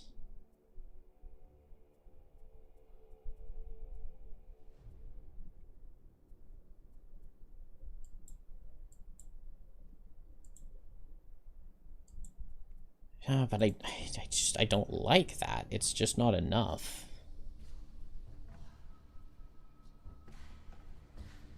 It is not enough. Like, how do I deal with this frozen corpse and have him not kill me? I'm muddled on gem anyway, and I'm low. I'd be in ranged form. I don't know what I would even do in ranged form. Double attack while muddled. Feels like it's a long rest there.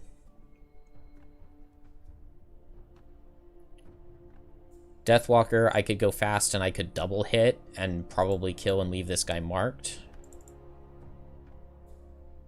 I could double hit and I could move here so that Banner can then push away. It might not be an attack out of the corpse. I really need to heal Banner. Is it just run away as fast as I can and regroup? Maybe it is. Maybe it's just try to kite this guy out. Lose Black Barrage and then not have any shadow movement.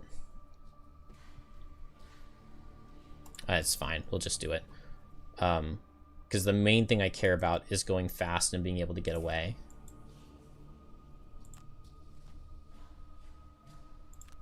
Okay, move to... So, this guy has moved to 1... I just really need to make sure I can get away and start regenerating.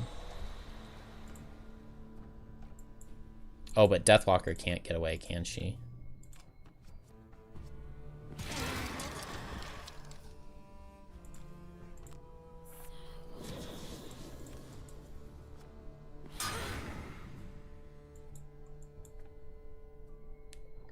So I can risk... I can hope he draws a minus card. But with move 2, he reaches me no matter where he goes. I shouldn't have played such a fast card. I should have... No. Because I had to outspeed the skeleton. Maybe Forceful Spirits wasn't the top I should have done. Or maybe I should have done the regroup heal into Deathwalker.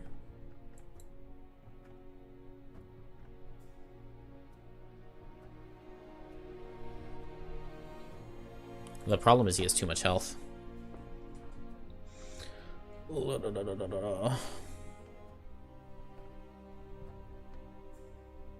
Yeah, -1s into 0 element is just not useful.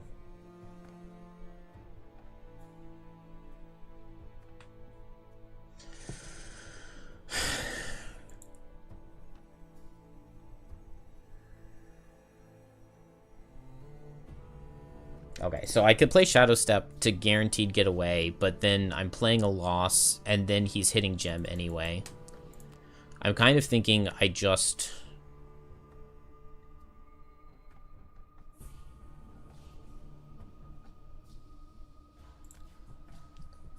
I'm just going to go here, because then I can come back and guaranteed Unbreakable Wall him into the hazard. Okay. Well, we're going to have to lose a card no matter what, and this is now really bad. Oh, and I got pushed away. Oh, I'm not playing well. Not even a little bit. Alright, Smoldering Hatred. I don't know why I brought this card. It really let me down. It really let me down by dodging my crit and making me miss instead. He is still an Unbreakable Wall.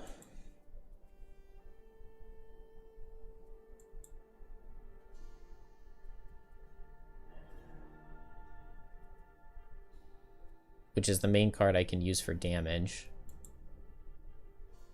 The reinforcement has move 2.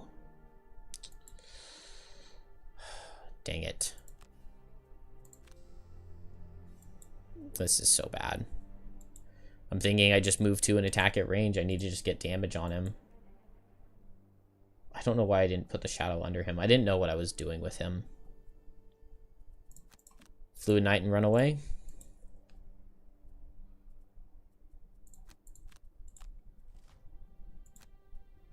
Alright, finally we got a card where we can kite him out. Is there any way to get him into hazard? Pull 1? No.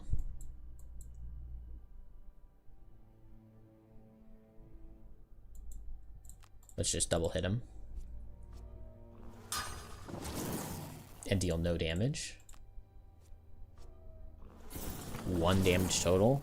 Like, what is this? I'm not gonna... Ugh.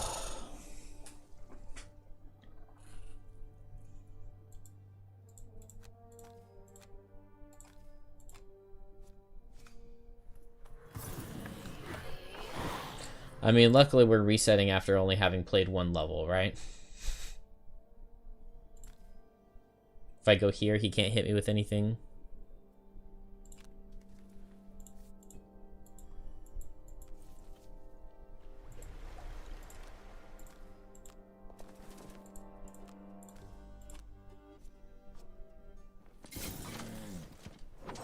This is just taking way too long. I've been taking 2 full rest cycles to kill 1 guy.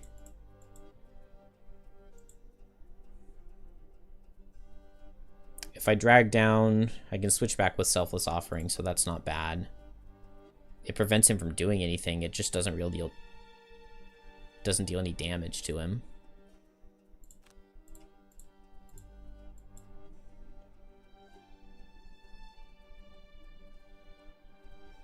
Does it give me time to...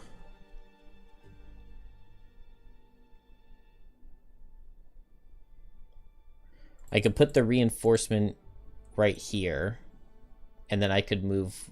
The reinforcement could move 1, 2, and then I could move 1, 2, 3.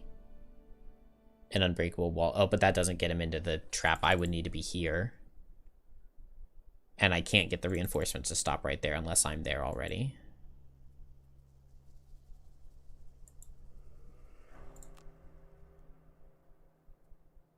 I guess I need a combined effort on him.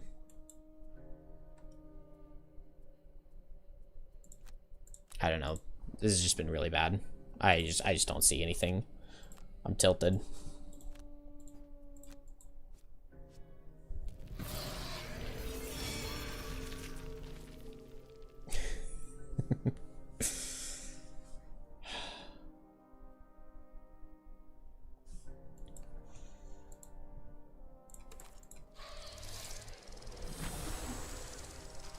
What did I even play?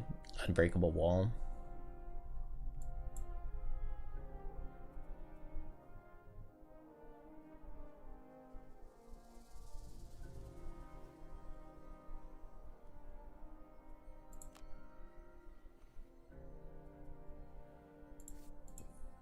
All right, I actually get the Unbreakable Wall off here, so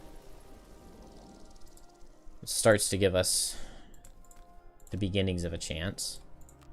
Other than I have literally no shadows. But he didn't get to hurt me. +1? No. I can't get any damage. So annoying.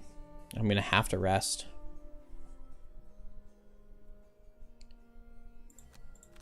Is there any possibility of getting a tip of the spear? No. The obstacle precludes.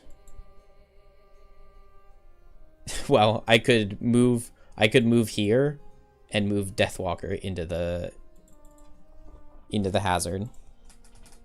Surely someone else can do it, right?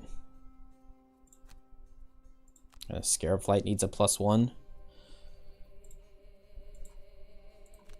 I guess Deathwalker is just healing with Rest and Shade.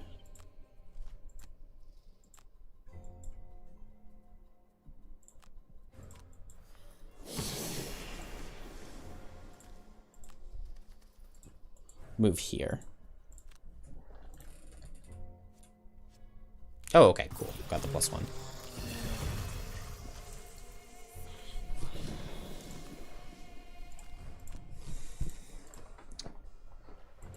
Okay. I want to open the door because I mean I need to be going, but I have not loved the combo of these characters. It just doesn't feel like I'm getting what I need out of them. Like, Gem and Deathwalker aren't the best for formations.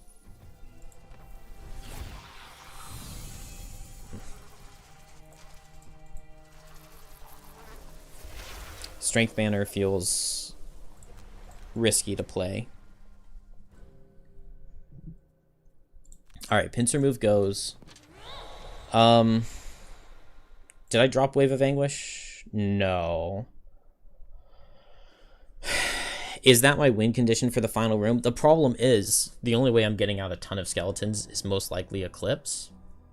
And if I finish out the next room, and then I play Eclipse plus Rest and Shade plus Wave of Anguish, Deathwalker's just dead. She's just donezo.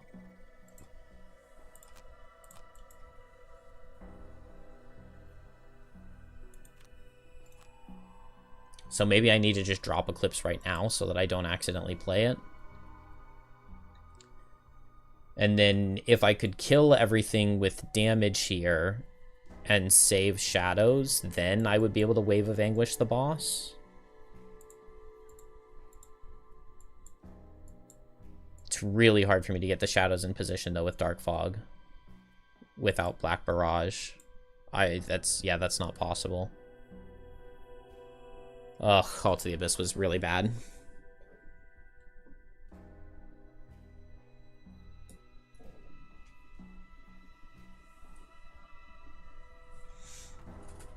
Yeah, skeletons love the damage banner.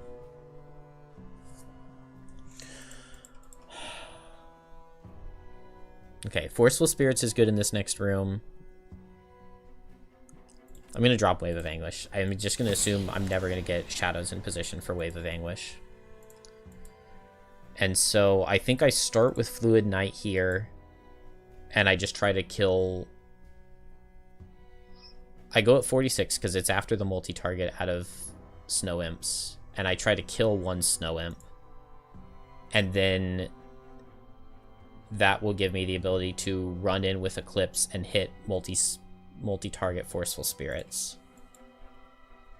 I only have 3 cards, so I play... I want to save Hornbeetle Carapace for the last room. So I go late and I attack for 2. And I open the door and I attack at range. I don't want to set an element, so I don't want to attack at range.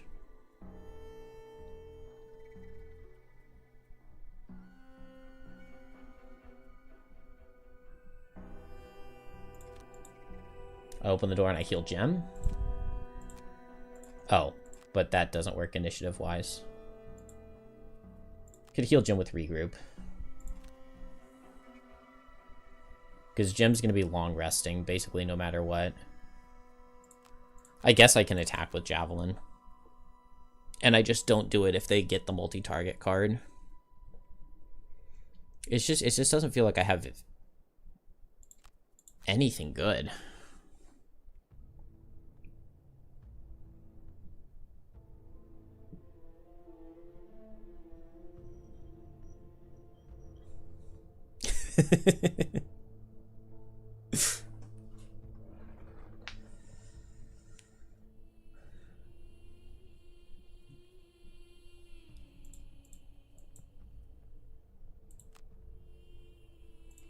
Wait, what was I thinking here? Yeah, Dark Fog, Fluid Knight. I still like that. Maybe I open with... Let's open with Gem.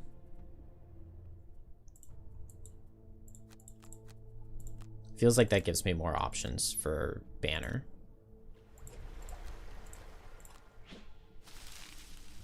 Okay, no attack out of Frozen Corpse is good. It is multi-target. And it's focus stabs, which is actually the best thing to see in this scenario.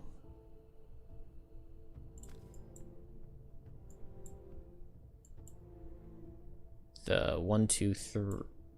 1, 2, 3. Okay, so this guy's gonna come here and push away gem. 1, 2, not reach. 1, 2, not reach. 1, 2, not reach. So if I go here, this guy comes here, pushes away gem with the poison and the brittle, but it's not the end of the world. If I come here, yeah, if I come here, I get attacked a lot, and that's really bad. And then I'm gonna get a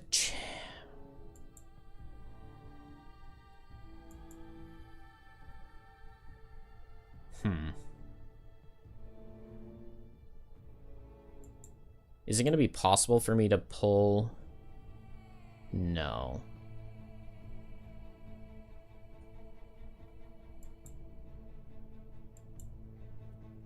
Well, I don't know. I don't have many options for gem. I basically have to do this.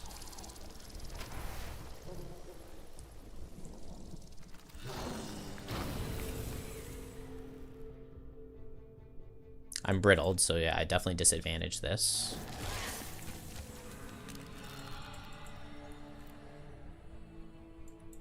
Oh, is this guy going to target? No, he'll target Banner because she's closer in focus order. And so I think I target this elite because it would be really nice to kill this elite.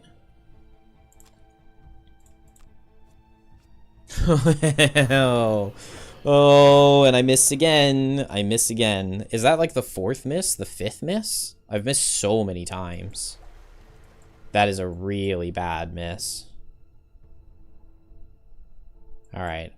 I can't really move away, because then this guy just hits gem. I just have to just target here.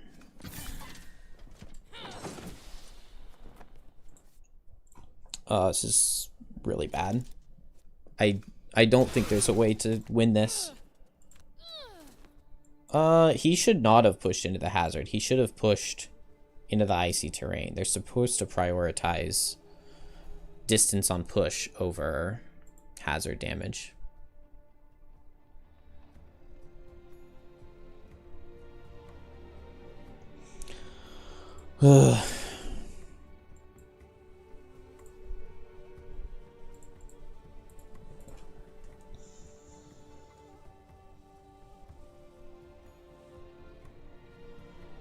Yeah, and I didn't get the kill on this guy, even though I doubled into him, because I wanted to teleport, or I wanted to run in with Eclipse and multi-target with Forceful Spirits, but now I just hit this front line, and it's over. This is just lost.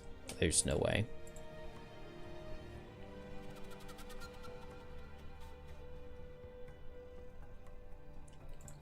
That is, like...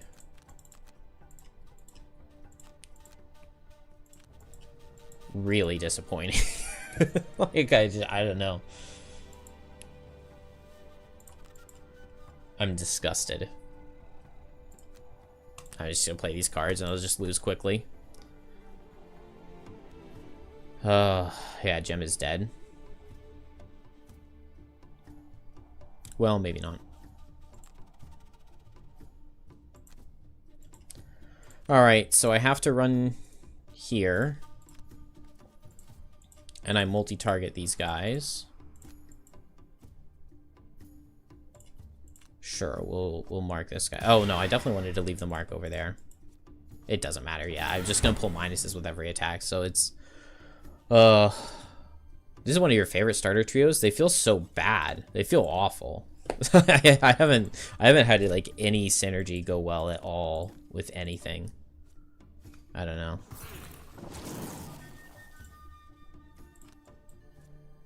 It is definitely not worked for me.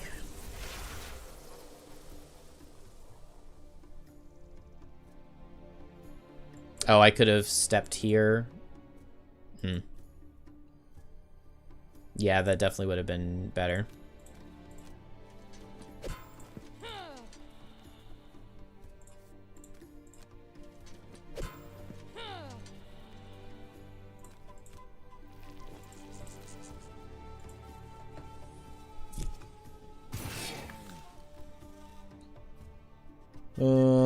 Is there any point to pushing this guy away? Not really.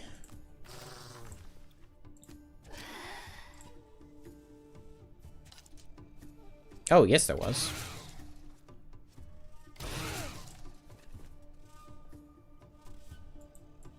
Oh, but now they come kill Gem? No. We survived a round.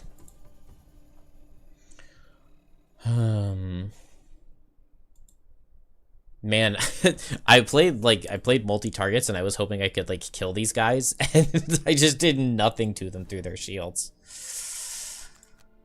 Yeah, I'm done. I'm gonna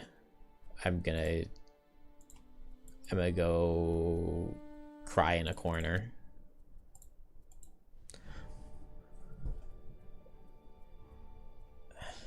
Like I just don't even want to be playing these characters anymore.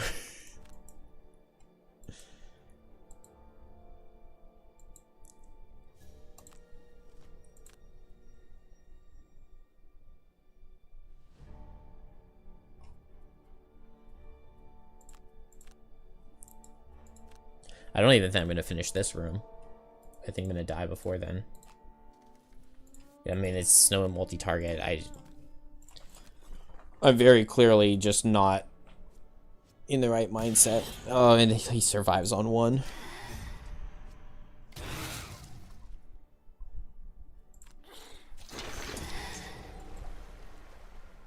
Yeah, and he pushes away, and so I don't get the combined effort damage.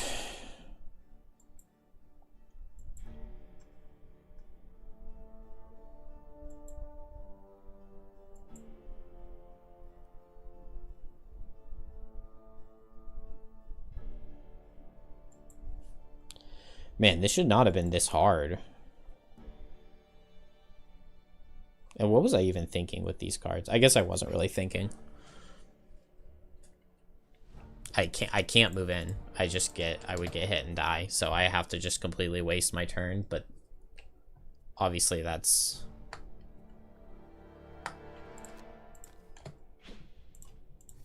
suicidal.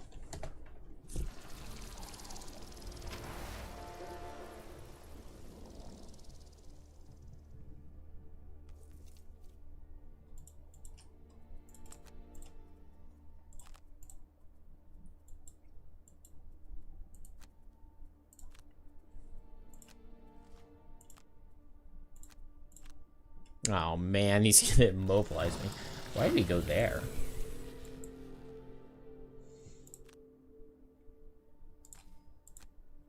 Dude, it's attack out of the frozen imps every single turn. I haven't had a single turn where they didn't attack yet. I mean, I've kited back far enough that...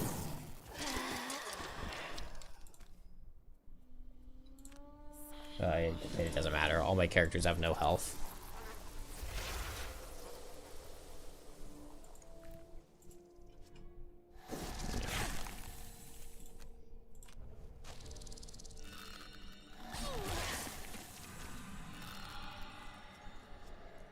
Gosh, that guy reaches.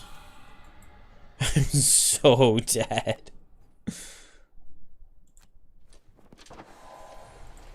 I cannot believe I got dominated this hard.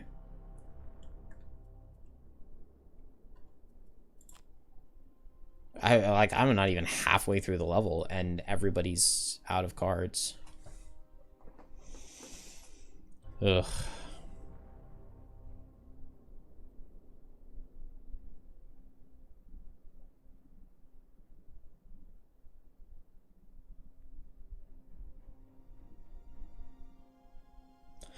Okay, but even if it's a hard level, like it's only +2, it shouldn't be that hard.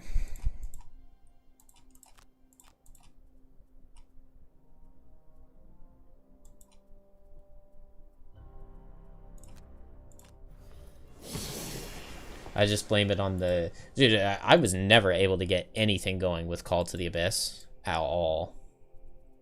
Not having Lingering Rot, I guess, was an issue. I don't know. I don't really even know what went wrong aside from just pulling a bunch of misses, but I mean, I don't really want to just blame it on that. Even though that's definitely what I want to blame it on. Yeah, wow, I really needed regroup.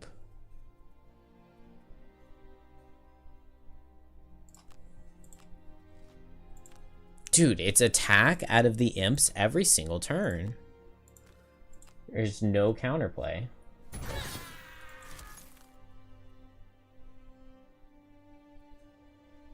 And I...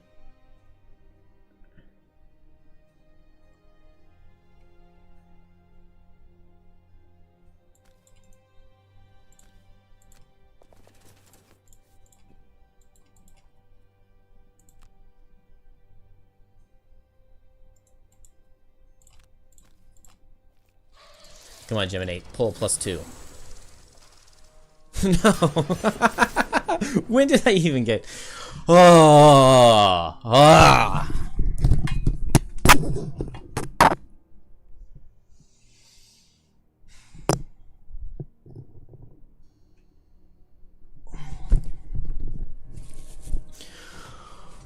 Of course, I decide Icebound Quill's loss is going to be... That's going to be what saves me. That's going to be... I just need to pull... Well, I didn't even have the +2. Just needed to pull the crit, but... No, we can just miss instead. That's fine. That's the same, right? Like, that's the same. What's the difference between... I love missing my loss attacks.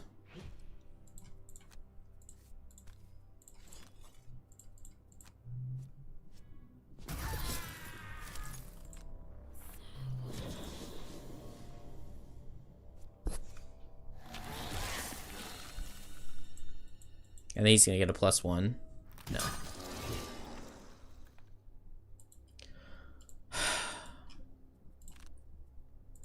So annoying.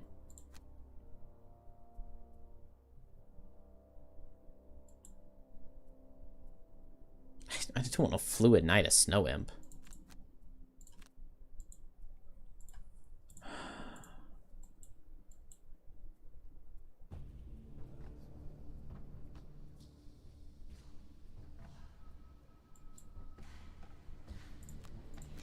I am most definitely not in a good mindset right now.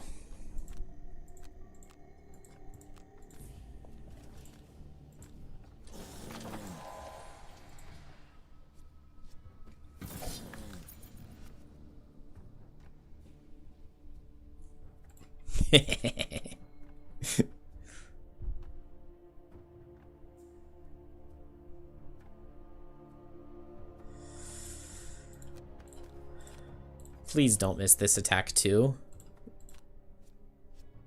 Okay. Well,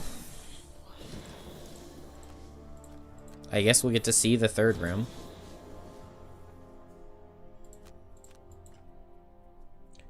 Oh my gosh. 4 ranged cards, 5 ranged cards, 3 melee. That is not a good place to be. I really want to be playing Horn Beetle, I guess. But it's just not possible. I do not have the stamina.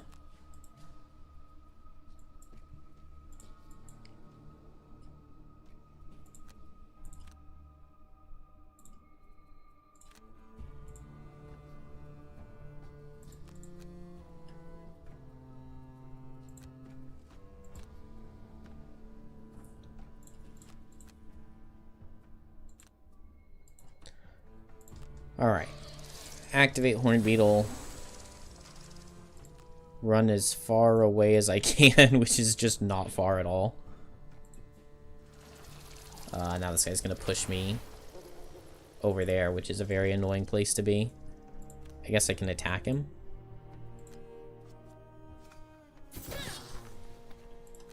Almost enough. I get onto the shadow and I get a heal from Deathwalker. But I have no health and I don't have the regroup to regenerate. Oh, and you're not supposed to need line of sight for shadow abilities. And this is a shadow ability, so you're not supposed to need line of sight. But I don't have it, so I can't even wound him, which was the entirety of my plan, was to wound him and then run past him. So I guess if that's not going to work, then I just move Gem here. If the game's gonna bully me like that.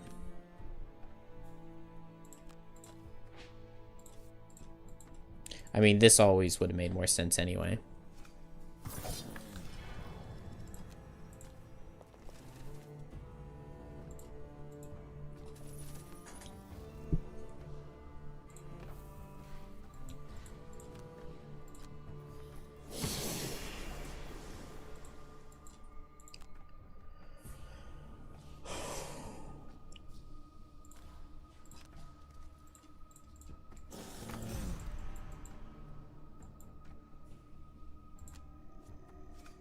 Man, a +2 on an attack for 1.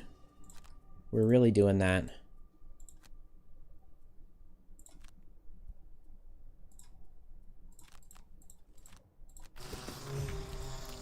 They have, like, literally no shadows.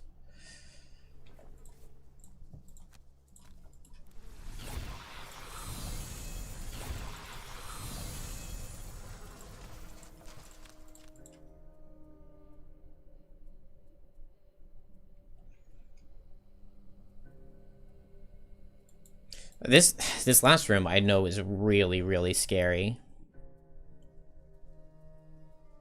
And I really am failing to imagine getting through it.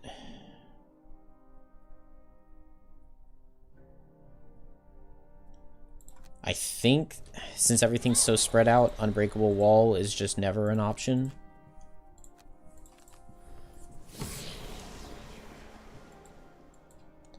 One, two, three, four. I guess I can open the door right now, and I just need to do that because I just need to do it.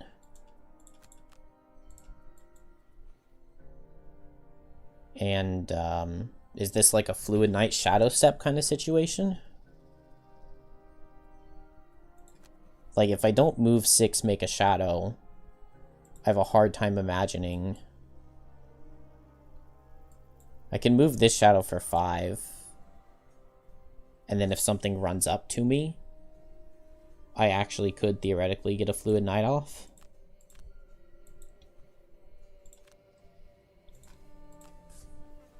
Meanwhile, I'm moving 2. I mean, I got pushed so far back into the first room.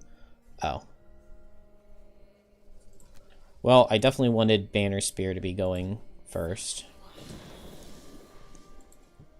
Whatever, we'll still open the door, it doesn't matter. Alright. 1, 2, 3, 4, 5, 6 enemies. 18 health on this guy. He attacks every single turn out of the Snow Imps. I haven't seen a single not attack card out of them yet.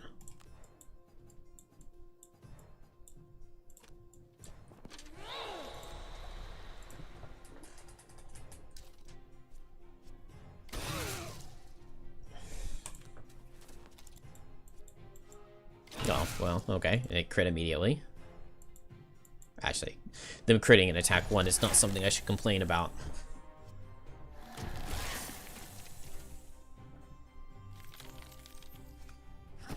Okay, yeah, I mean, they've, like, already immediately destroyed this altar.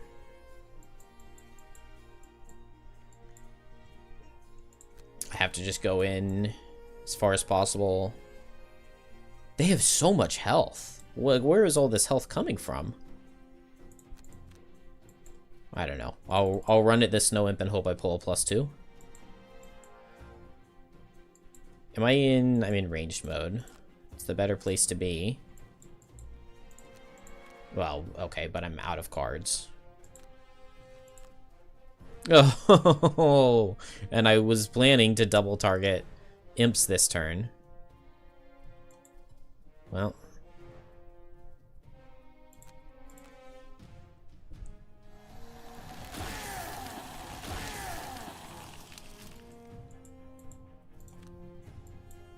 Let's see, what is this guy doing? Move to attack 2. Man, and the skeletons are hitting hard, too.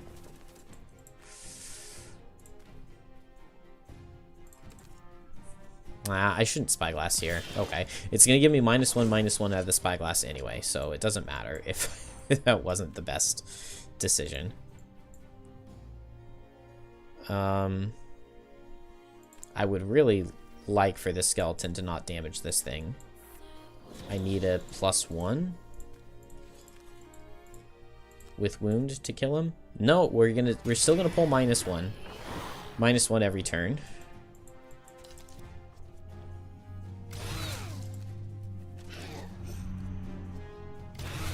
At least the monsters also came to the -1 party. Yeah, alright, well.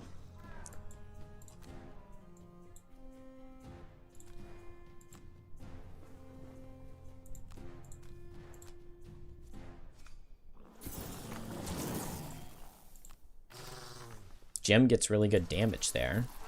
Oh, I was thinking I had Icebound Quills, but I don't have Icebound Quills. I lost it to missing. If I remember carefully.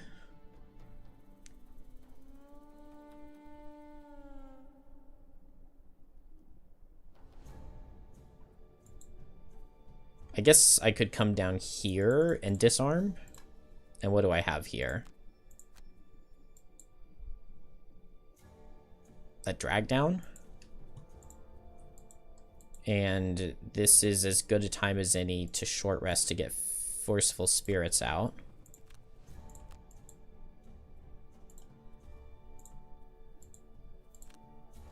Yeah, there's no stamina.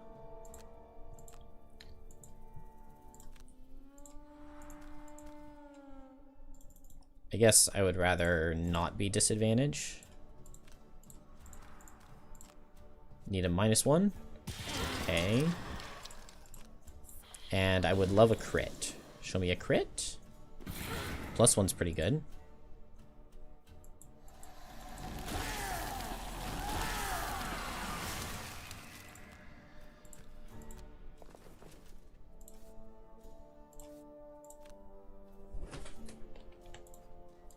Well, I get to disarm the advantaged attack here.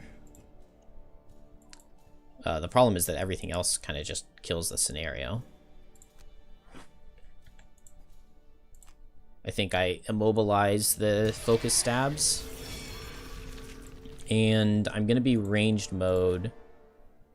So I go here, and I can range 3, range 4.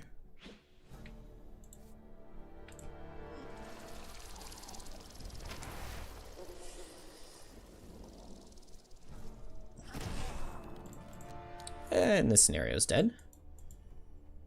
Nearly.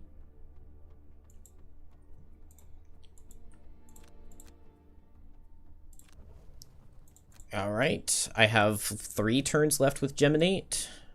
Geminate could theoretically get a double kill here, though. This is Hornbeetle Carapace boosted. Attack here is actually not bad.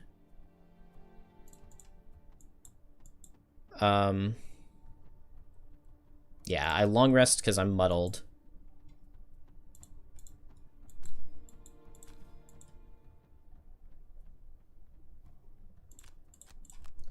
If it weren't for having to protect this stupid scenario, I actually could see a world in where I win these.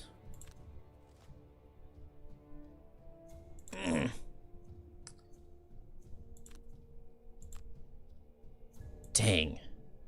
If I could icy terrain to, like, pull this guy... If I could pull him through the icy terrain if he weren't flying. But yeah, he is flying. It would be so nice, though, to pull him to here and, like, back up. Although I guess I would never be able to do that, would I? Yeah, these were bad cards.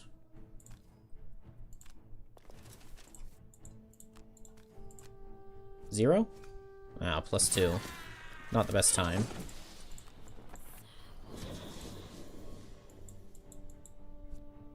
Yeah, there goes the scenario. I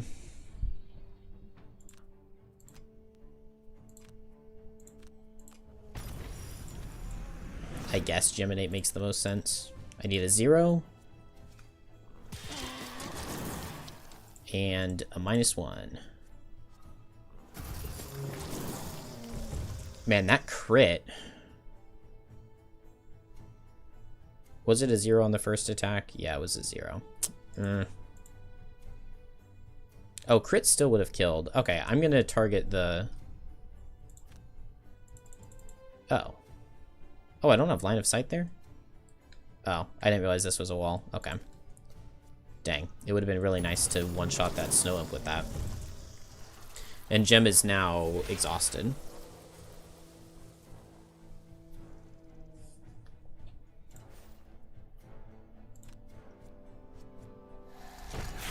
Ugh.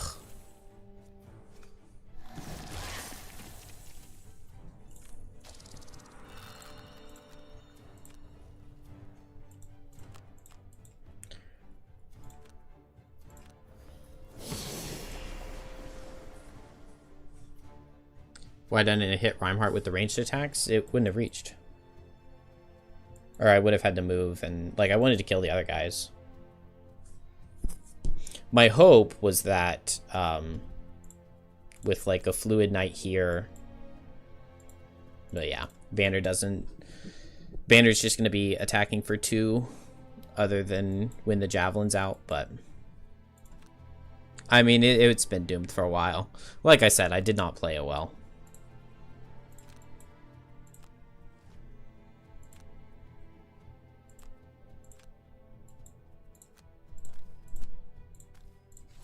But I get the wound on him.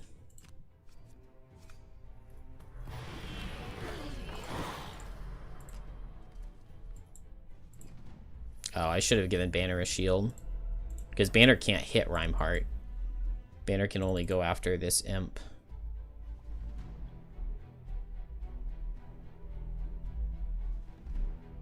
Actually...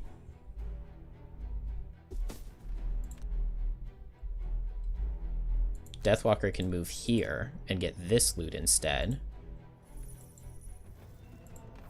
And then Banner can move to...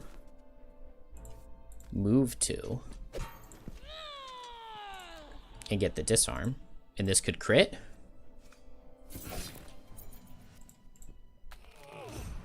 Alright, I need 12 consecutive turns of Reinhardt not healing.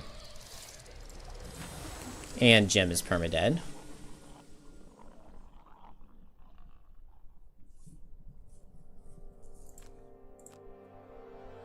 I wanted to play Rallying Cry. At all costs is definitely the card I want to lose. Yeah, not Javelin. Javelin's my only way of not taking Retaliate on hitting this guy. You just can't have nice things. Ah, and there's the heal.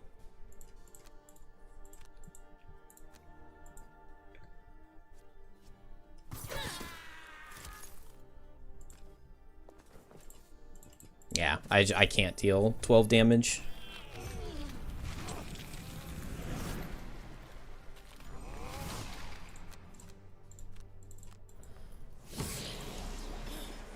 Honestly, it was closer than I thought it would be. But I don't think it matters what I do here.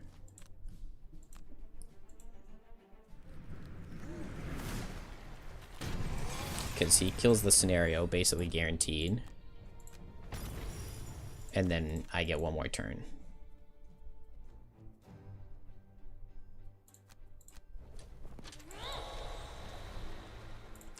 Well, that was very not well played.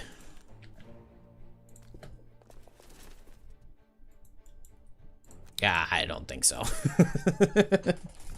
All right. Have a good day, everybody. I'm gonna go take a nap or something. I don't know. I don't know. Very disappointing. GG.